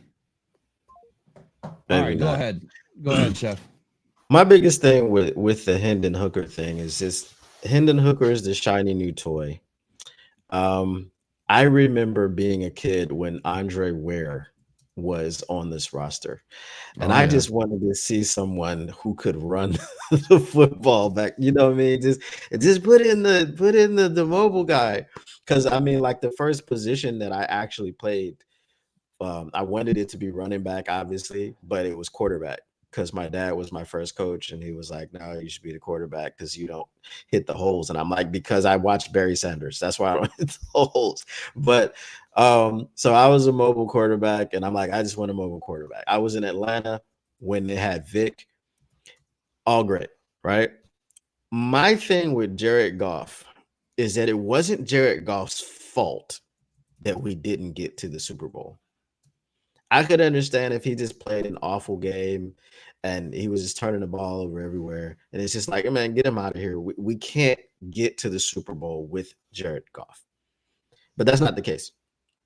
The case was that Jared Goff played good enough to win, and we had a total team collapse in the second half. You know, it wasn't Jared Goff's fault. Jared Goff didn't drop those balls on fourth down and things of this nature. Like it just wasn't his fault. So to move to Hendon Hooker this year, if you're going to move to him at all, doesn't make any sense. It just doesn't. And as you said, okay, if we're talking about business wise, yeah, that's great. But the continuity is something that Dan Campbell spoke to. Right. Right. I like to call him Brad Campbell because, you know, just like the Quinn Trisha thing, I like to call him Brad Campbell. So we just lump everybody in the same, right? Brooke So Campbell. Exactly. Brooke Right. Campbell. Yep. So when they speak to this continuity, the first piece of continuity is your quarterback. After you have, you know, the coaches coming back in and everything. So now Ben Johnson has come back. Everyone's excited to run it back with Ben Johnson. Why are you switching quarterbacks? You can't. It just doesn't make any logical sense.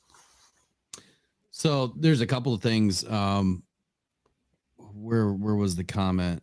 Brian Welsh talking about Joe Burrow's ACL came back. Yeah, he had a player. I think he's comeback player of the year in 2021. When he came back off of his ACL. But I think we're talking two totally different types of players here. One, we're talking a Joe Burrow, phenomenal college, you know, quarterback in a pro system, and then comes to the NFL and gets a couple seasons in before he tears up his ACL. So I think there's a big difference when you've already had the experience in college and then you had the experience in the NFL, and then you rehab and come back. That's way different than never playing a snap in the NFL and coming off an ACL and trying to get it all down, learn the playbook, rehab, and then try to play. This will be his first off season, you know, as a Lion doing anything but walking around in a boot, holding the football. He couldn't even do anything. So that's the other thing that I don't think people understand, is that he wasn't allowed to do anything. Well, like when you're on this exempt list or NFI list, he can't do anything in practice, even if he was healthy. He couldn't until the last 6 weeks of this last season when he was actually activated and brought up. So he couldn't take part in any of the practices, only the film room, meetings, training, the training staff, you know, going through medical treatment. That's it.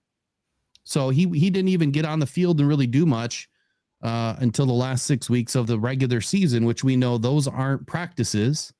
Those are walkthroughs for the game. So they're not out there doing, you know, training camp type stuff. So I think that's where the roadblocks, you know, from my opinion, I think that's where the roadblocks are for Hendon. The one thing I want to be clear on is you guys know that I selected Hendon to this team in the 3rd round before the draft last year. He was the number 1 quarterback in my eyes other than CJ Stroud. And I said it time and time again. If Hendon did not rip up that ACL, he would have been a top 5 selected quarterback in last year's draft. Guaranteed. My opinion. I don't think it's my opinion alone. I think he would have been. I think he would have had to have gone through a major undertaking of having to transform his game in his first year. I don't think he would have walked in and did what CJ Stroud did at all. I think that he would have been a little bit slow to mature because of the fact that he didn't come from a pro style of offense. And it's a very weird offense. I mean, extremely weird. Guys all the way out on the outside. You just don't see that. So anyway, I'm going to close down the line. I don't know if anyone else tried to call, but I wanted to leave it open till 10 o'clock. We got one caller in. If you wanted to call in tonight, just call in on Sunday. I'll open up the line on Sunday too. Chef, appreciate you joining me for a couple hours tonight. What do you want to finish with, man? What's on your mind that you want to finish with? I want to answer Eric's question. What do you say?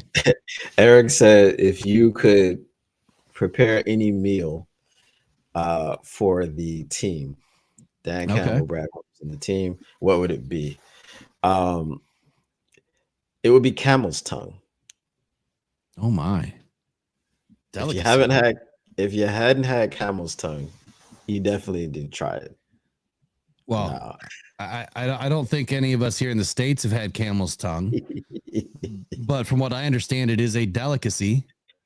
Yeah, it's very good. It's I don't even know really how to describe it because it's a lot like cow's tongue, but a little different. Cow's tongue is just really big. You know what I mean? It's just camel's tongue is it's nice, it's neat, it's just real, it's fantastic. It's an excellent dish. And if you hadn't tried it, obviously a lot of people have it. You should try it. I do not eat kangaroo. I do not cook kangaroo. Yeah. Kangaroos are like my favorite animals. I do not like green eggs and ham. Yeah, I'm not doing it. I'm not doing it. Ronan says it's not gonna happen. Hey, don't knock it till you try it. So finally I'll just say I appreciate you having me on. You guys can catch me at Chef Talks Lions. I drop podcasts Monday through Friday, generally at 10 p.m. Eastern. But with going live and things of this nature, I've been doing it like 8 p.m. So, subscribe, catch me out there, and, come say hi. There you go. There's your camel's tongue. Everybody get you a piece. Hey, look, see, now you're trying to turn it. Now the Ronin definitely is not going to try it, man. Come on. Oh, Lord. It doesn't look like that when it's on your plate. I can tell you, it's nice brown. It's like it's a piece of meat. That's not what you're eating. Well, I got one more. I got one more for you. Come on. Looks like a pair of Dan Campbell's nuts is what it looks like on fourth down. Oh man, you got to look up a picture of cooked camel's tongue. It looks nothing like that. Nothing at all. Well, I would hope not. See, now you're scaring the Ronin away. He's not even going to try it now. I mean, I'm looking at it, okay, and I don't even know if it does not look any better. So really? I was wrong. Hold on, I was wrong. It wasn't the camel's tongue that was the delicacy that I heard. It was the camel's hump that was the delicacy that I heard. Yes, hump. I've had that too. Extremely rare. Yeah, I've had the whole camel, but obviously not the the parts. Mm-hmm. Sure. Sure. I've also had brain too, but I don't really like brain. Brain, it's like you're eating fat. I don't like it at all. Just keep me away from the tripe. I can't do it. It makes me gag every time I'm around it. I've had a good sheep tripe soup. It's just got to be cooked right, man. Yeah, I mean that comes with everything. I was an executive chef for many years, and I always had a second job, and that was it. And I loved it. I was at one of the best steakhouses in Grand Rapids, Louis Benton Steakhouse. And I mean, there's probably nothing I haven't tried or made, but lot of interesting foods out there. The one that I would definitely want to get my hands on this year is sea urchin. Sea urchin. Okay. Yeah, I want to get me some sea urchin. Those little, they look like gonads, but they're not. But Yeah. I can't remember what they really call them, but they're supposed to be amazing right out of the shell. We'll see. We'll see if I do it. If you go down to Dearborn, I'm pretty sure you guys can get some sheep's tongue. I don't know if you can get camel's tongue in Dearborn, but you definitely can get sheep's tongue. Yeah, I probably won't try that one, but if I do, it'll be at a tailgate and I won't tell anybody. And we're just going to say it's tacos. It'll be Taco Tuesday with taco tongue. All right. You guys have been great. Hey, what a great way to end the show talking about tongues. That's right. All right. So on deck Sunday night, we'll be back at it. We'll be back at it with some more draft talk. And then Wednesday, the big show. We're giving away 4 jerseys. Be here at 6 p.m. It's probably going to be a 4-hour show. I think Coach Bono will be with us the majority of the time. Eric might join us a little bit later on. It's going to be an interesting show. It's going to take a while. It's going to be a long one because it's talking about a lot of the players and where they fit and how this draft can really break down. And where, there's going to be a lot of things coming out of left field, I think, in this draft that we're not prepared for. And I think that's what's going to make it interesting to Detroit. I just hope it's on our side. I hope that Brad Holmes can find us what we need and make the moves happen that can propel this team to the next level, which is a Lombardi. And I think this is the draft that I've been talking about now for a season, that we are half a season away. This is the draft that gets us there. That's what I'm predicting. So, all right, Chef, I appreciate you, man. I'll catch you offline later on. And I appreciate you too. One more time, where can everybody find you? And then we're going to sign off. Well, you can find me at Chef Talks Lions. It's the YouTube, just like what it says here. All right, Chef Talks Lions. Subscribe today, and we'll see you guys next time, Sunday night. You guys take care. Enjoy the weekend.